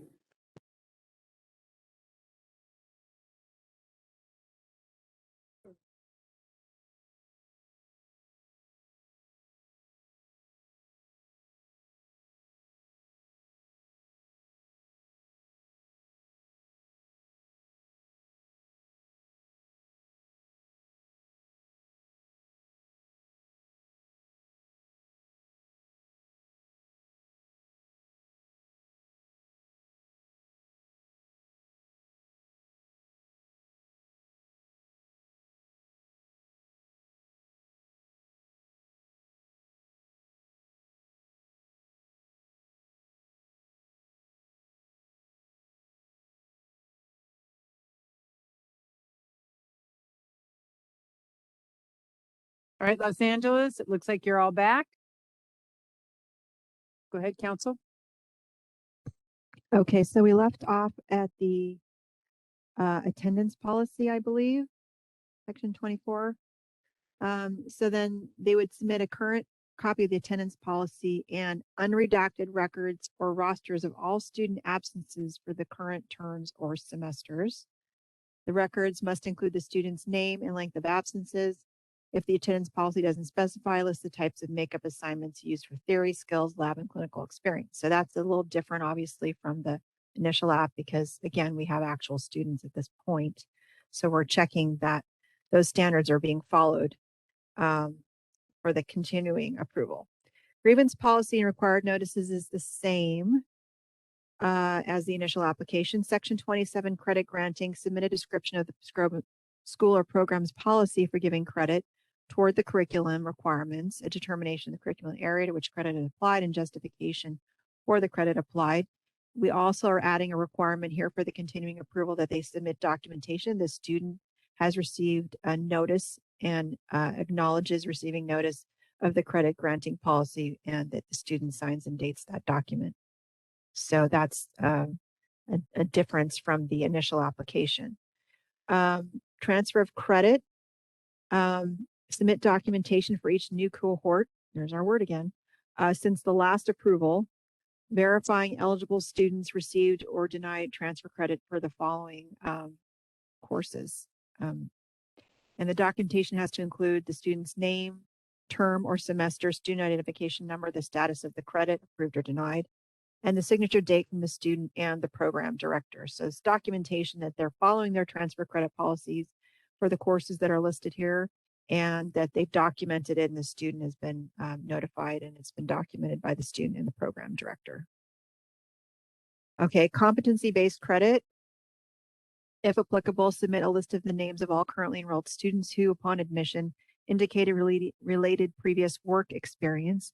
And for each of these students, describe the testing, written or practical, conducted by the program, the amount of credit granted, and the curriculum area to which credit was applied. And then section 30, again, we have our program resources section that is pretty much the same as the initial application, but I think it also allows them to submit pictures of the campus to support the description of the program resources. Faculty meeting minutes. So before it was, what's your plan of having faculty meetings and availability of the minutes? This one, for the continuing approval, they have to actually submit copies of each faculty attendance sheet and meeting minutes for each meeting over the past 4 years, but we're going to cap it at 16 meetings as a statistically significant sampling in the staff's view of compliance in this area. So 16 is the most. You could have less depending on your particular policy, but at least no more than 16 need to be submitted. So if you meet more frequently, great. But if you don't, then 16 is fine. Section 32, education equivalency, a list of all currently enrolled students and proof of graduation from high school or the equivalency, because that is a requirement for admission and they have to show that they have documented that entry level requirement. Program hours, submit the application. Again, we're having the instructional plan program hours. There's a form that is submitted for vocational nursing that's, and one for psych tech, one for vocational nursing is form 55M2E. And that instructional plan program is going to be slightly different because of, again, their focus is different depending on these two different professions, right? So we have separate forms to document those program hours. One for VN is 55M2E, and the one for psych text is it 56M2E? Okay, thank you.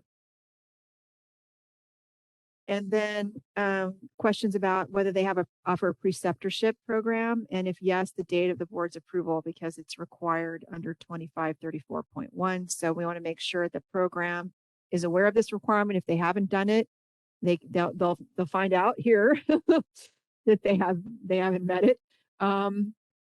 Or if they do, it's just confirm that they understand that they have to have board approval at this point, and that's one of the boxes they have to check for continuing approval. And then section 35, the board's position has always been that they need to have, if they're a private post-secondary institution required to be regulated by the Bureau, that they submit a copy of official document indicating current approval to operate the school by the California Bureau for Private Post-Secondary Education. Again, we are allowed to deny applications for any other board, which includes Bureau under the definition in the code. Actions taken by the Bureau would be something that you could use to deny this continuing approval application. And then section 36. So we mentioned that we have a duty under the statute to prorate applications for the final approval when you're going through the initial process, but you also have the same requirement for the continuing approval application. And so one of the bases for reducing the fee is if you have experience as a school a reduction in state funding that directly leads to a reduction in enrollment capacity. So the board is required to take that into consideration in reducing the fee. And in the proposal we're going to discuss next, the proposal would be to reduce it to $2,500 if that happens, but they have to provide evidence of that with this application for the board to consider reducing the fee. The initial fee up front for the continuing approval is $5,000 at the beginning of the app. You saw that, so they would submit that fee, and then the analysis would be done to see if this fee reduction is applicable or the cost of processing the renewal or continuing approval app is less than the fee that was charged, and there would be a refund in that case. So here's where they would provide, if they meet this criteria, that documentation. And then again, we have the certification under penalty of perjury and the notice of collection of personal information. The expedite option is only available for initial approval, not for renewal or continuing approval. So that's why you don't see it on this application. Any questions about the continuing approval application? Again, it's the staff consider it like the Bureau for Private Post-Secondary Education does. A renewal of educational institutions is a full and qualitative assessment. And so that's what you're seeing here is a full and qualitative review. Full and qualitative means you have to establish that you meet the minimum qualifications versus what we do for individual licensees who simply have to pay a fee and renew their license by completing a form. They don't have to take a test over again or go back to school or anything like that to requalify. So, or to renew. But for schools, this is the process in my experience that we do for educational programs. Any questions or suggested changes to the application? Okay, so if we go back to our text, you'll see all the forms that I covered in this form listed here because we're required to put the list of the forms in the actual text when we're adopting a regulation, and then those forms are considered regulatory if it's approved. So they have to fill those forms out in order to get approval under this proposal. And then again, I mentioned that the application fee is $5,000, which may be reduced, as I mentioned, if they meet the criteria for reduced state funding or the cost of processing the application is less than $5,000, in which case when we get to that point, you'll see how that process works for refunding. Any questions on that section? Okay, so the next section, it talks about the approval review process for a continuing approval application. And within 60 days, the date of receiving a completed continuing approval application, the board has to notify the applicant if the application is complete, what additional information is required. And they fail to submit the application, they're advised the required information must be, and if an institution fails to submit a completed application, they'd be advised that if they don't submit it within 30 days of the date of written notice of that failure, that they're going to expire and they're ineligible for continuing approval. So it's really important that institutions under this proposal get their renewal applications in timely in advance so they can fix any issues, because if they don't submit a completed application before renewal, they expire. That's the consequence. And they're ineligible for renewal under this proposal. Again, consistent with how private post-secondary runs their renewal or continuing approval application process as well. Then within 90 days of the date, they provide written notice to the institution that its application is complete. The board will grant either provisional approval if there's some areas that need to be worked on. It's sort of, I don't want to say it's probation, but it's kind of like that, I guess is what you call it, provisional approval, where they say, you know, you're approved, but these are areas that need to be corrected within a certain time frame. And I believe you've acted on some applications to that effect at some of your board meetings, right? Is that correct? So you kind of know what I'm talking about here. And then if it's denied, there's a notice regarding the denial and the reasons therefore, and that information is provided in accordance with 2526.1. Oh, sorry, 2881.2, I believe is the section, or 2823. But they notify the institution that the application is complete and it's approved. Then they're also going to receive notice the fee payment statement detailing the costs incurred by the board in processing the application and providing oversight and review. And that calculation we mentioned at the beginning, that's how we're going to calculate those costs. And if the costs incurred are less than initially required to be paid, then the institution they would be notified they qualify for a fee reduction. And a statement will be provided detailing the refund that will be provided and the anticipated date when the refund will be issued. So that's how we propose to comply with the requirement in Subdivision C of 2881.2, and the other requirements for psychiatric technician programs is the same requirement, that the board evaluate the application, the initial application, to determine whether there should be a fee reduction in proportion to the actual work that was performed to process the application. Any questions on that piece? We propose to keep the material misrepresentation requirements. That's why you see it's just re-lettered right here as K. Then, so the existing regulations contain these criteria you see in subdivision L for admitting alternate students. But because we're striking and moving that section, I just relocated it here because my understanding is you want to retain those alternate student criteria. And this is of course only if the institution has a policy where they admit alternate students. So if they elect to have alternate students, they have to have a policy that meets these criteria. And so this is existing standards, but they've just been relocated. I know they're underlined, but if you look to the beginning of this regulation, you'll see that they have just been struck and moved here. So the current criteria are that a school can admit alternate students in each new class to replace students who may drop out. The number of alternate students admitted may not exceed 10% of the school's board approved number of students per class. Prior to admission, alternate students must be informed in writing of their alternate status, and then they may be dropped from the program. Alternate students may participate in classes until the commencement of scheduled clinical experience at approved clinical facilities. And upon commencement of clinical experience at approved clinical facilities, the actual number of students in the class may not exceed the number of students approved by the board for that particular class. So again, your staff believe that these standards are working, that they help ensure minimum standards for the operation of these institutions. And they don't see a need to modify them, but of course you're free as a rulemaking body to amend these sections if you so choose at this time. So I will open that up for a board member comment to see if they want to make any changes to this text.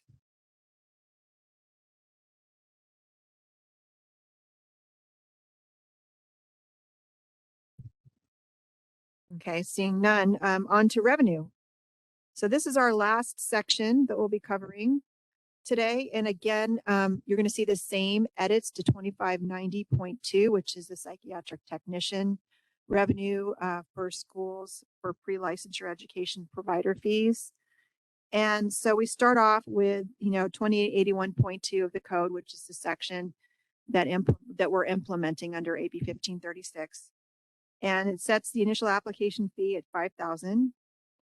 This is the non-refundable fee where the staff have done the cost evaluation. You have that in your packet showing that they believe the cost will be at least $5,000, maybe more, to process these school initial application approvals.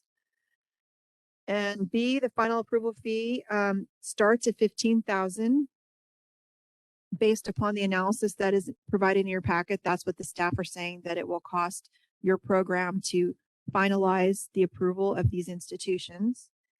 And that would be submitted again, remember, after the review is done and there's been a decision to approve the institution, then they get sent an invoice. That's when the fee would be required. So the $5,000 fee is paid with the initial application. It goes with the app. The $15,000 will finalize the approval upon payment after they get notice with the invoice included. So that at that point in time, the school will know if they're paying $15,000 or less and whether they meet the criteria for reduction. That's when they get notice, and they would pay whatever that number is based upon the cost breakdown by the staff in the invoice. So that's what B says. Essentially, it's $15,000 unless they're entitled to a decrease in fees. And that would be for the affiliated campus reduction or the actual cost being less than processing the application. Okay, and then the C, this subdivision C sets the standard for the institution to get the affiliated campus discount that we discussed earlier. And the documentation would be a signed and dated copy of the formal collaborative agreement between the applicant institution and an approved school or program that is in good standing, showing the applicant institution agrees to utilize the curriculum and policies of the approved school or program. And for the purposes of in this section, good standing means the approved school or program has a current and active approval with no provisional approval. Because again, like I said, in licensing, we think of provisional as sort of a probationary restrictive license. So a restrictive license is usually considered something along the lines of not a good standing license. So that's how we've defined it here, because that's how we commonly understand a license to be in good standing when it doesn't have restriction on it. Any questions on that? The final approval and the initial approval fee? Can I ask one question? This is Ms. Luce. Yes. Is there any situation where a school may decide not to move forward before they know if they're getting a reduction in their fee? Like, I don't know if that's happened. Can anyone speak to that? Ms. Lyman, do you know? Thank you. I don't believe that it's happened. And again, this is such a new process for us. It may happen. And if it does, then that's something that we would have to change in future regulation packages. Yeah, we'd have to see how that would work, because this was the only way we could think of to comply with the requirement for proration. If you read Subdivision C of 2881.2, it says, if the board makes an initial determination that the cost of providing oversight and review of a school or program, because remember, we're supposed to figure out over the next 4 years, what is this going to cost us to monitor this school, because that's what renewal fees are for. But anyway, if the board makes an initial determination, the cost of providing oversight and review of a school or program under this section is less than the amount of any fees required to be paid by that school or program, the board shall decrease the fees applicable to that institution to an amount that is proportional to the board's reasonable costs associated with that school or program. So that paragraph we're saying applies to the final approval fee and the continuing approval fee.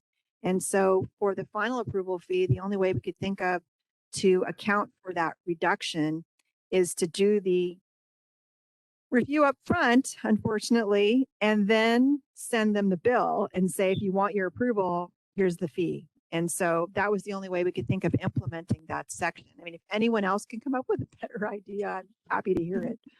Actually, Ms. No, Lewis, thank could I ask you to clarify this, because are you asking whether a program would file their initial application, pay that $5,000, and then somewhere between that stage and the final approval stage, they just dropped out, and what happens to them? Or did Ms. Shields answer your question? I think she answered my question. Terrific. Thank you so much. Yeah, I mean, there is the definite prospect that you won't recover costs for somebody that decides they don't want I don't know why they wouldn't want their final approval, but maybe they had a budget problem and they couldn't finish, they couldn't financially continue. I don't know what the circumstance would be, but technically they would owe us the money for the cost outlay we did in finalizing the approval, but it would be really hard to collect. I mean, we've been in situations like that for other things, like sometimes for citations, for unlicensed activity. Like, what do we do if we're not licensed? What can we do to force them to pay the fee except sue them in court, which is expensive. We have to pay the Attorney General's office to do. So there's a lot of ways to enforce bill collection, but not always successful on collecting those fees. So you're right to be concerned about it. Again, this is not the way that traditionally licensing works. I've never seen a program be required to document the cost before they collect it after they've expended resources to actually process something and review something. So I'm hoping that maybe this is something you can revisit, and that would be a subject for a future agenda item, perhaps for legislative changes. But for now, this was the only way we could think of complying with the legislative requirement of reducing any fees required to be paid by that school. So we set the fee at $15,000 because that's the cost analysis we've done for throwing the resources at this type of program and finishing the process of approval. But, I think if we can demonstrate over time that it does cost that or more, then maybe we can get some movement on the legislation piece. We'll have to see going forward what you can do with that. But for now, like I said, if anyone can think of another way, but this is the only way I could think of complying with that requirement. Okay, and then the next item is sub D. And so the board will provide each institution an itemized invoice that shows the initial determination of the costs for providing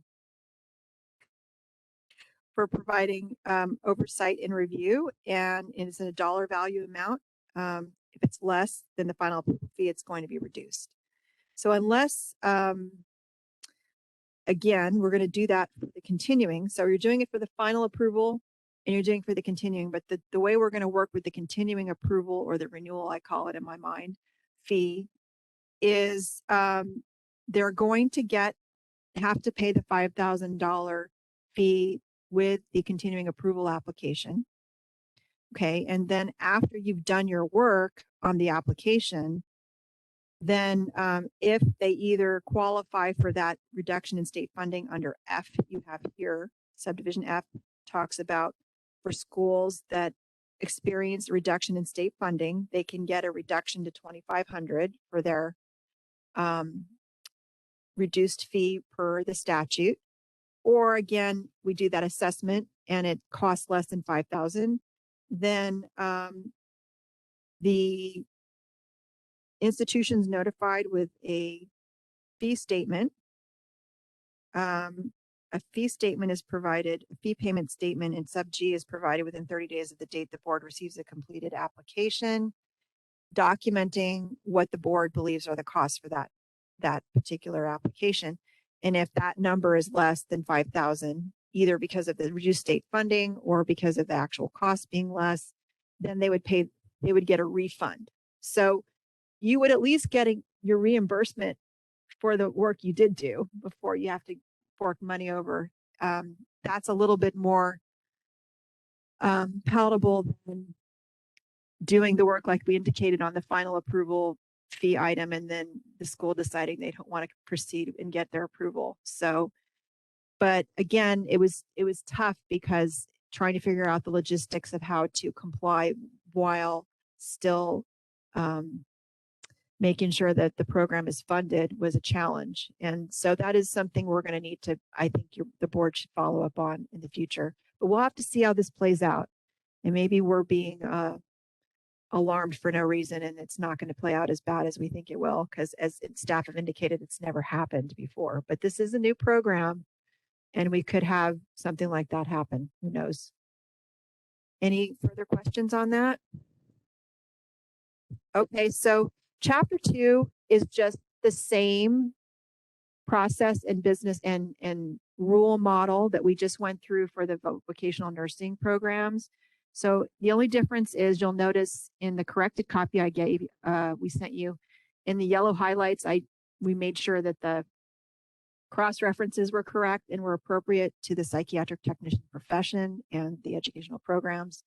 So those things were updated and fixed so that they're consistent with that program and that profession. But the same concepts are the same for reviewing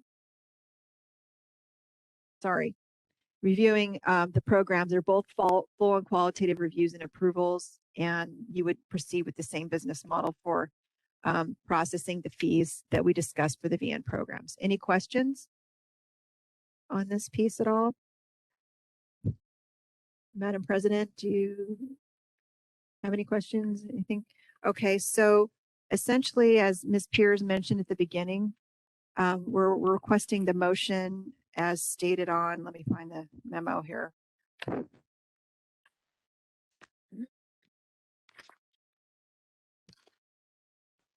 Requesting the motion as stated on page 4 of Ms. Yamaguchi's memo for approval of the proposed emergency regulations.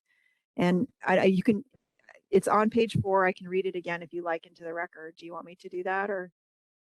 Okay, so the motion that the staff's requesting is to direct staff to take all steps necessary to complete the emergency rulemaking process, including the filing of the emergency rulemaking package with the Office of Administrative Law, authorize the executive officer to make any non-substantive changes to the emergency rulemaking text and documents, and adopt the proposed regulatory language as written in the order of adoption.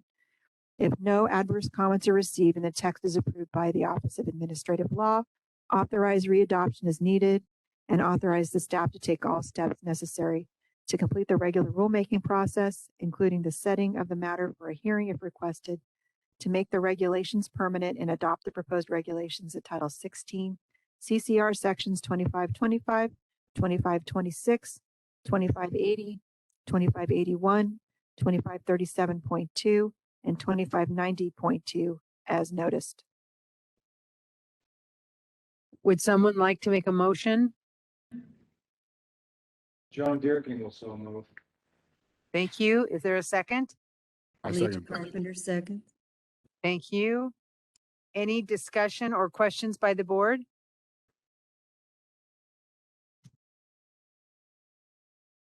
Any public comment? We have no public comment in Sacramento. Thank you. Any public in Reading that would like to comment? Public in Reading. Any public in Los Angeles? No, thank you. Thank you. And for our public on WebEx, if you'd like to make a comment, you can utilize that Q&A feature. Click on that Q&A icon, which looks like a question mark inside of a square. Type the word comment into the text box and submit that to either the hosts or the panelists. Or you may also dial *3 to raise your hand.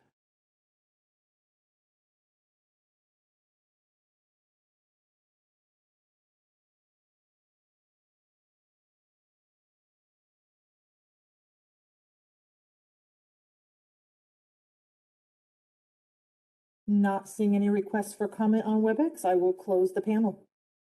Thank you very much. I will now do a roll call and establish who's in favor, opposed, or abstains. Ms. Carpenter? Yes, in favor. Thank you. Mr. Durking? Yes. Thank you. Ms. Luce? Yes. Thank you. Ms. Niebles? Yes. Thank you. Mr. Maxey? And I am also a yes. That is unanimous with 6 votes. We will now move on to item 8, Education Division Update, Discussion and Possible Action. Ms. Yamaguchi, Executive Officer. Real quick, Madam President, this is Christy Shelge. I think I will leave the meeting and allow Mr. Swenson to take over the remainder of the legal advice for the meeting, if that's okay with the board. That's okay with the board. And thank you so much for your work here. Appreciate it. You're welcome. Glad to help. Thank you. So these next 2 items should be fairly quick and to the point. The first one, the board, as you'll recall from last year, has been issuing advisory bulletins out to the field to let them know of some possible changes, operational changes. Last year we talked about the initial phases to process applications for the year of 2022. The bulletin 3 that has been before you essentially clarifies and confirms that henceforth the board will not be engaging in the practice that has been in place, which is you can call and email or whatever to be placed on a waiting list. And bulletin 3 specifically says that we no longer will have this waiting list. And it also lays out the process. Well, it lays out that from 2023 on, the board will accept and process applications specifically based on the programs, the regulations, and the processes that the board adopts. So based on that, we also sent the accompanying memo, which we attached to you. We sent that out to everybody who was on the waiting list, had expressed interest in applying in every current program, and stakeholders to make certain that they knew that this was, on board. And this is bulletin 3 has been posted for 30 days online and has not received any official comments. So the motion that we would recommend here is to adopt and approve bulletin number 3, Madam Chair. Any questions by the board? The staff's recommendation is to approve and adopt bulletin number 3. Will anyone make that motion? So moved. Thank you. And a second? I'll second, Ms. Luce. Thank you.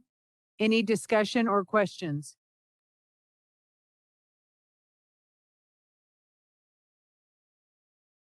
Any public comment? We have no public comment in Sacramento.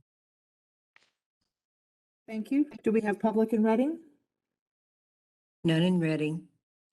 And how about Los Angeles? No.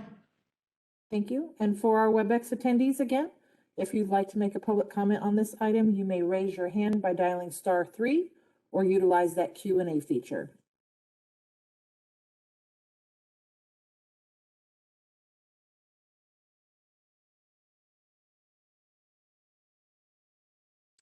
And seeing no requests, I will close the question and answer feature.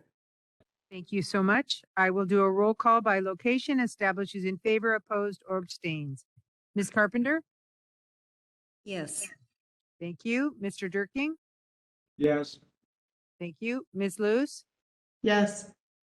Thank you. Ms. Niebles? Yes. Mr. Maxey? Yes. Thank you. And I'm also a yes. It's a motion as approved by a vote of 6. That's unanimous. We will move on to item 9, legislative report, discussion and possible action. Ms. Yamaguchi. Thank you very, very much, Madam Chair. So item A is pertains to Assembly Bill 1662 by Mr. Gibson. This is an interesting bill which has been discussed a great deal by our staff and by a number of the other DCA boards. We've attached an analysis that the staff prepared, as well as the text of the bill, for the purposes of it's been a long day.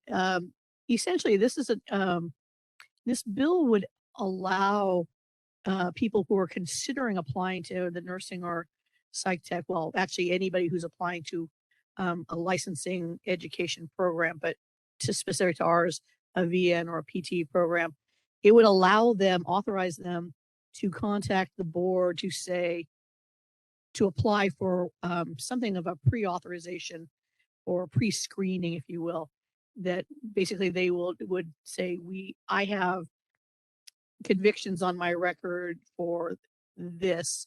Would that preclude me from licensure?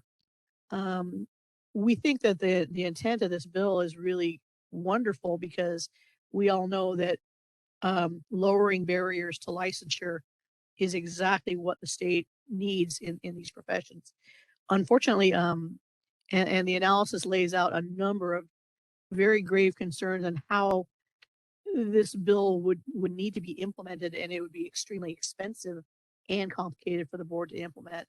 And so at this point in time, the staff would recommend that the board officially oppose this bill.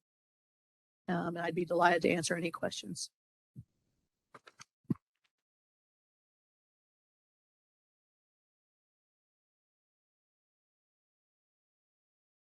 Since there are no questions, will anyone make a motion? And that would be to oppose AB 1662. Ms. Luce Lisa makes Carpenter, I make the amendment. Oh, excuse me. The two members of the legislative committee make the motion and approve. And can we take that as a second? Since they Yeah. both did? Can. Thank you.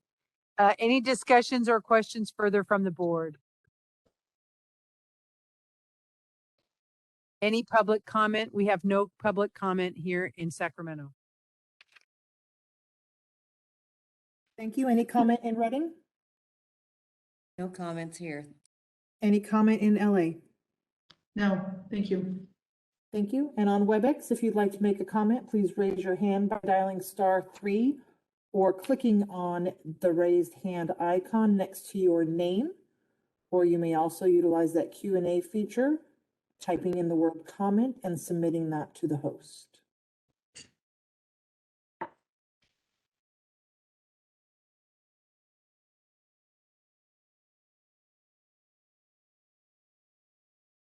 And seeing no requests, I'll turn the floor back over to Dr. Mountain. Thank you. I will do a roll call by location. Establish who's in favor, opposed, or abstains. Ms. Carpenter, Yes. Mr. Durking, Yes. Ms. Luce, Yes. Ms. Niebles. Abstain? Thank you. Mr. Maxey, Abstain. and I am a yes, so that passes. There were 4 yeses and 2 abstains. We're moving on to AB 1733. Thank you, Madam Chair. AB 1733 is a bill by Mr. Quirk. And this bill would, I think, actually, as a footnote for today, really have enhanced our meeting ability today.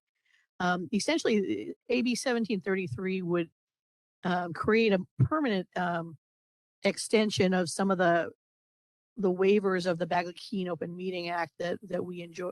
Well, I won't say enjoyed, but that we operated under over the past 2 years. And I think specific to our board's operations and interests, essentially this would allow us, when we need to have a meeting via teleconference or via WebEx, we would be able to do so without having those centralized locations and posting those and making certain that they are open to the public, so that the board members could again meet from, say, their own offices or homes, and not, allow public to come sit on your couch. We think this is again, this has been a really interesting experiment over the past 2 years, because I think probably virtually every board and bureau under DCA, and probably almost every department throughout the state that has public meetings, have seen not just steady, continuation of their ability to meet and attain quorum and do business, but they've also seen not just a continuation or not a decrease, but actual increase in public participation, public attendance of all the meetings. And so we really believe that this is a solid policy. This is an urgency bill, and I know it's been scheduled for a hearing. And so we had actually placed these two bills on the agenda today rather than wait until May, so that we would be able to officially forward our positions to the author's offices and to the committees that they'll be hearing these bills. But this is an urgency bill too, which means that once it is approved and it's going to be fast tracked, it would go into effect immediately and not wait until January 1. So theoretically, if this bill is enacted soon, let's say by the end of the legislative session in August, that means that our November meeting, we could have the option to meet virtually again under the conditions we've enjoyed over the past 2 years. And as I said, as a footnote, had this policy been in place today, Ms. Rooks and Mr. Hill would have been able to attend and participate in the meeting. Madam Chair. So the staff's recommendation is to support AB 1733. Does anyone oppose the recommendation?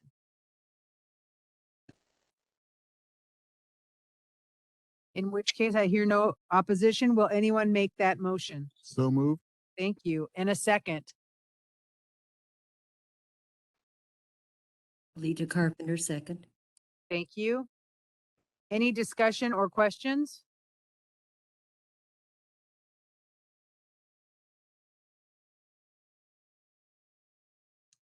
Any public comment? There is no public comment here in Sacramento.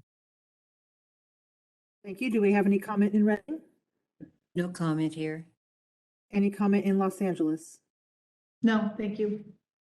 Thank you. And on WebEx, if anyone on WebEx would like to make a comment, please raise your hand using that raise hand icon or dialing *3, or you may type the word comment into the text box under the Q&A function.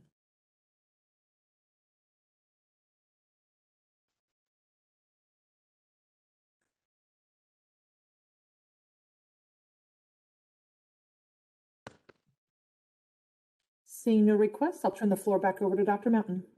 Thank you. I will do a roll call by location established using favor, opposed, or abstains. Ms. Carpenter? Yes. Mr. Durking? Yes. Ms. Luce? Yes. Ms. Needless? Yes. Mr. Maxey? Yes. And I am also a yes. That motion is approved by a vote of 6.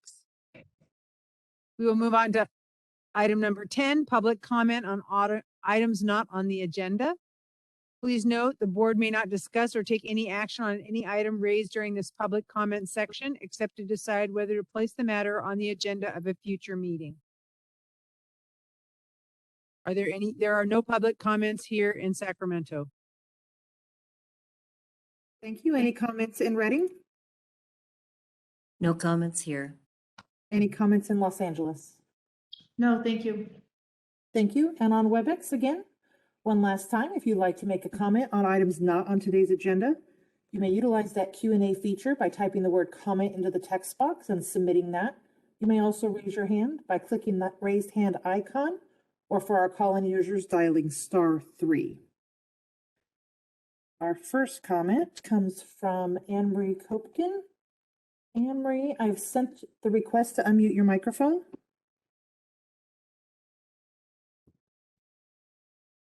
Are you able to hear me now? We can. All right, great. My name is Anne-Marie Kopkin. I'm a professor emerita from Santa Barbara City College, where I had 22 years of educating BN students and 16 years as a BN director. I am concerned and want to bring attention to the structural racism that is created by the BBNPT's excessive curriculum hours, and specifically the 954 clinical hours that are now required. Although I am sure that this is unintentional, the burden placed on people of color and non-traditional students who are largely minorities is indisputable. The sheer number of clinical hours, 954, which in most cases is 2 to 3 times greater than most of the other states, creates and maintains inequity for minority students in the state of California. I was made aware of this once again when working with a colleague who went to an LPN school program in the state of Washington, where their minimum required hours are 300. She was so grateful for the education she received, and by the way, she's completing her BSN now, because the hours did not pose an undue burden to people who are not traditional students, but allowed her, along with her fellow minority classmates, to participate and succeed in their educational goal of completing an LPN program and gaining licensure. These non-traditional students are often low income or single mothers who must work 20 to 32 hours a week in order to pay rent and eat. They don't have the luxury of spending 24 hours a week in clinical and 10 hours a week in the classroom. The 954 clinical hours are a burden, and they disproportionately hurt our minority students who are trying to balance school and work and home commitments. When my non-traditional students, along with those who were second language learners, struggled or dropped out or failed out, it was not because of ability, but because of the burden placed by the mandated hours. These hours are a barrier to educating minority and non-traditional students, and the time to change that is now. This barrier must come down now. Equity for VN students in California is needed now, as other states have minimum hour requirements, but they've maintained high standards. So can California. We can and must give all students a chance to succeed by decreasing this burden immediately and moving toward equity for all. State of Texas changed their a requirement of 840 hours in 2018 to sufficient to meet program of study requirements. And since then, they've increased their pass rates from 86% to 89% in 2019. 30 seconds. Thank you. A reasonable workload is needed. And now I reiterate that message, but add that an equitable workload is essential and needs to be enacted now. Please change California Code of Regulation, Title 16, Division 25, Chapter 1, Article 5, Section 2532 now, and put an end to this structural racism. We do have suggestions for the amount of hours. If you want to require a minimum, it would be 575, but make it sufficient to meet the program requirements. Thank you so much for listening to me. Thank you. And seeing no additional requests for comment, I will turn the stage back over to Dr. Mountain. Thank you for those comments. We will move on to item number 11, suggestions for future agenda items. Are there any suggestions for future agenda items from the board? Actually, yes, I was wondering if there's an oversight to see. I know that I'd mentioned people with disabilities actually going through the nursing programs and the the psychiatric technician program, and I'm wondering if there are compliances of ADA for people who have learning disabilities or non-visible disabilities, and what that exercise is like throughout the board. And that kind of compliance is important. It would protect us from discrimination lawsuits or any kind of just like the statement that was issued today about disadvantaged people from disadvantaged backgrounds and unfair inequities that exist. Thank you. This is Attorney Swenson. I would caution the board members not to discuss items that are not on the agenda, for that would be a violation of the Bagley-Keene Open Meeting Act. This agenda item is simply to request matters be placed on a future agenda for consideration. Thank you. Thank you. And thank you for the suggestion. But it's what I tried to say. So, Madam Chair, let me suggest then that the executive committee at its next meeting can discuss whether to assign this to a committee or create an ad hoc committee to discuss it. Excellent. Excellent suggestion. Thank you so much. And at this time, we will move on to number 12, which is adjournment, and it is 4:22 p.m. on April 7, and we are adjourned. Thank you so much for your participation.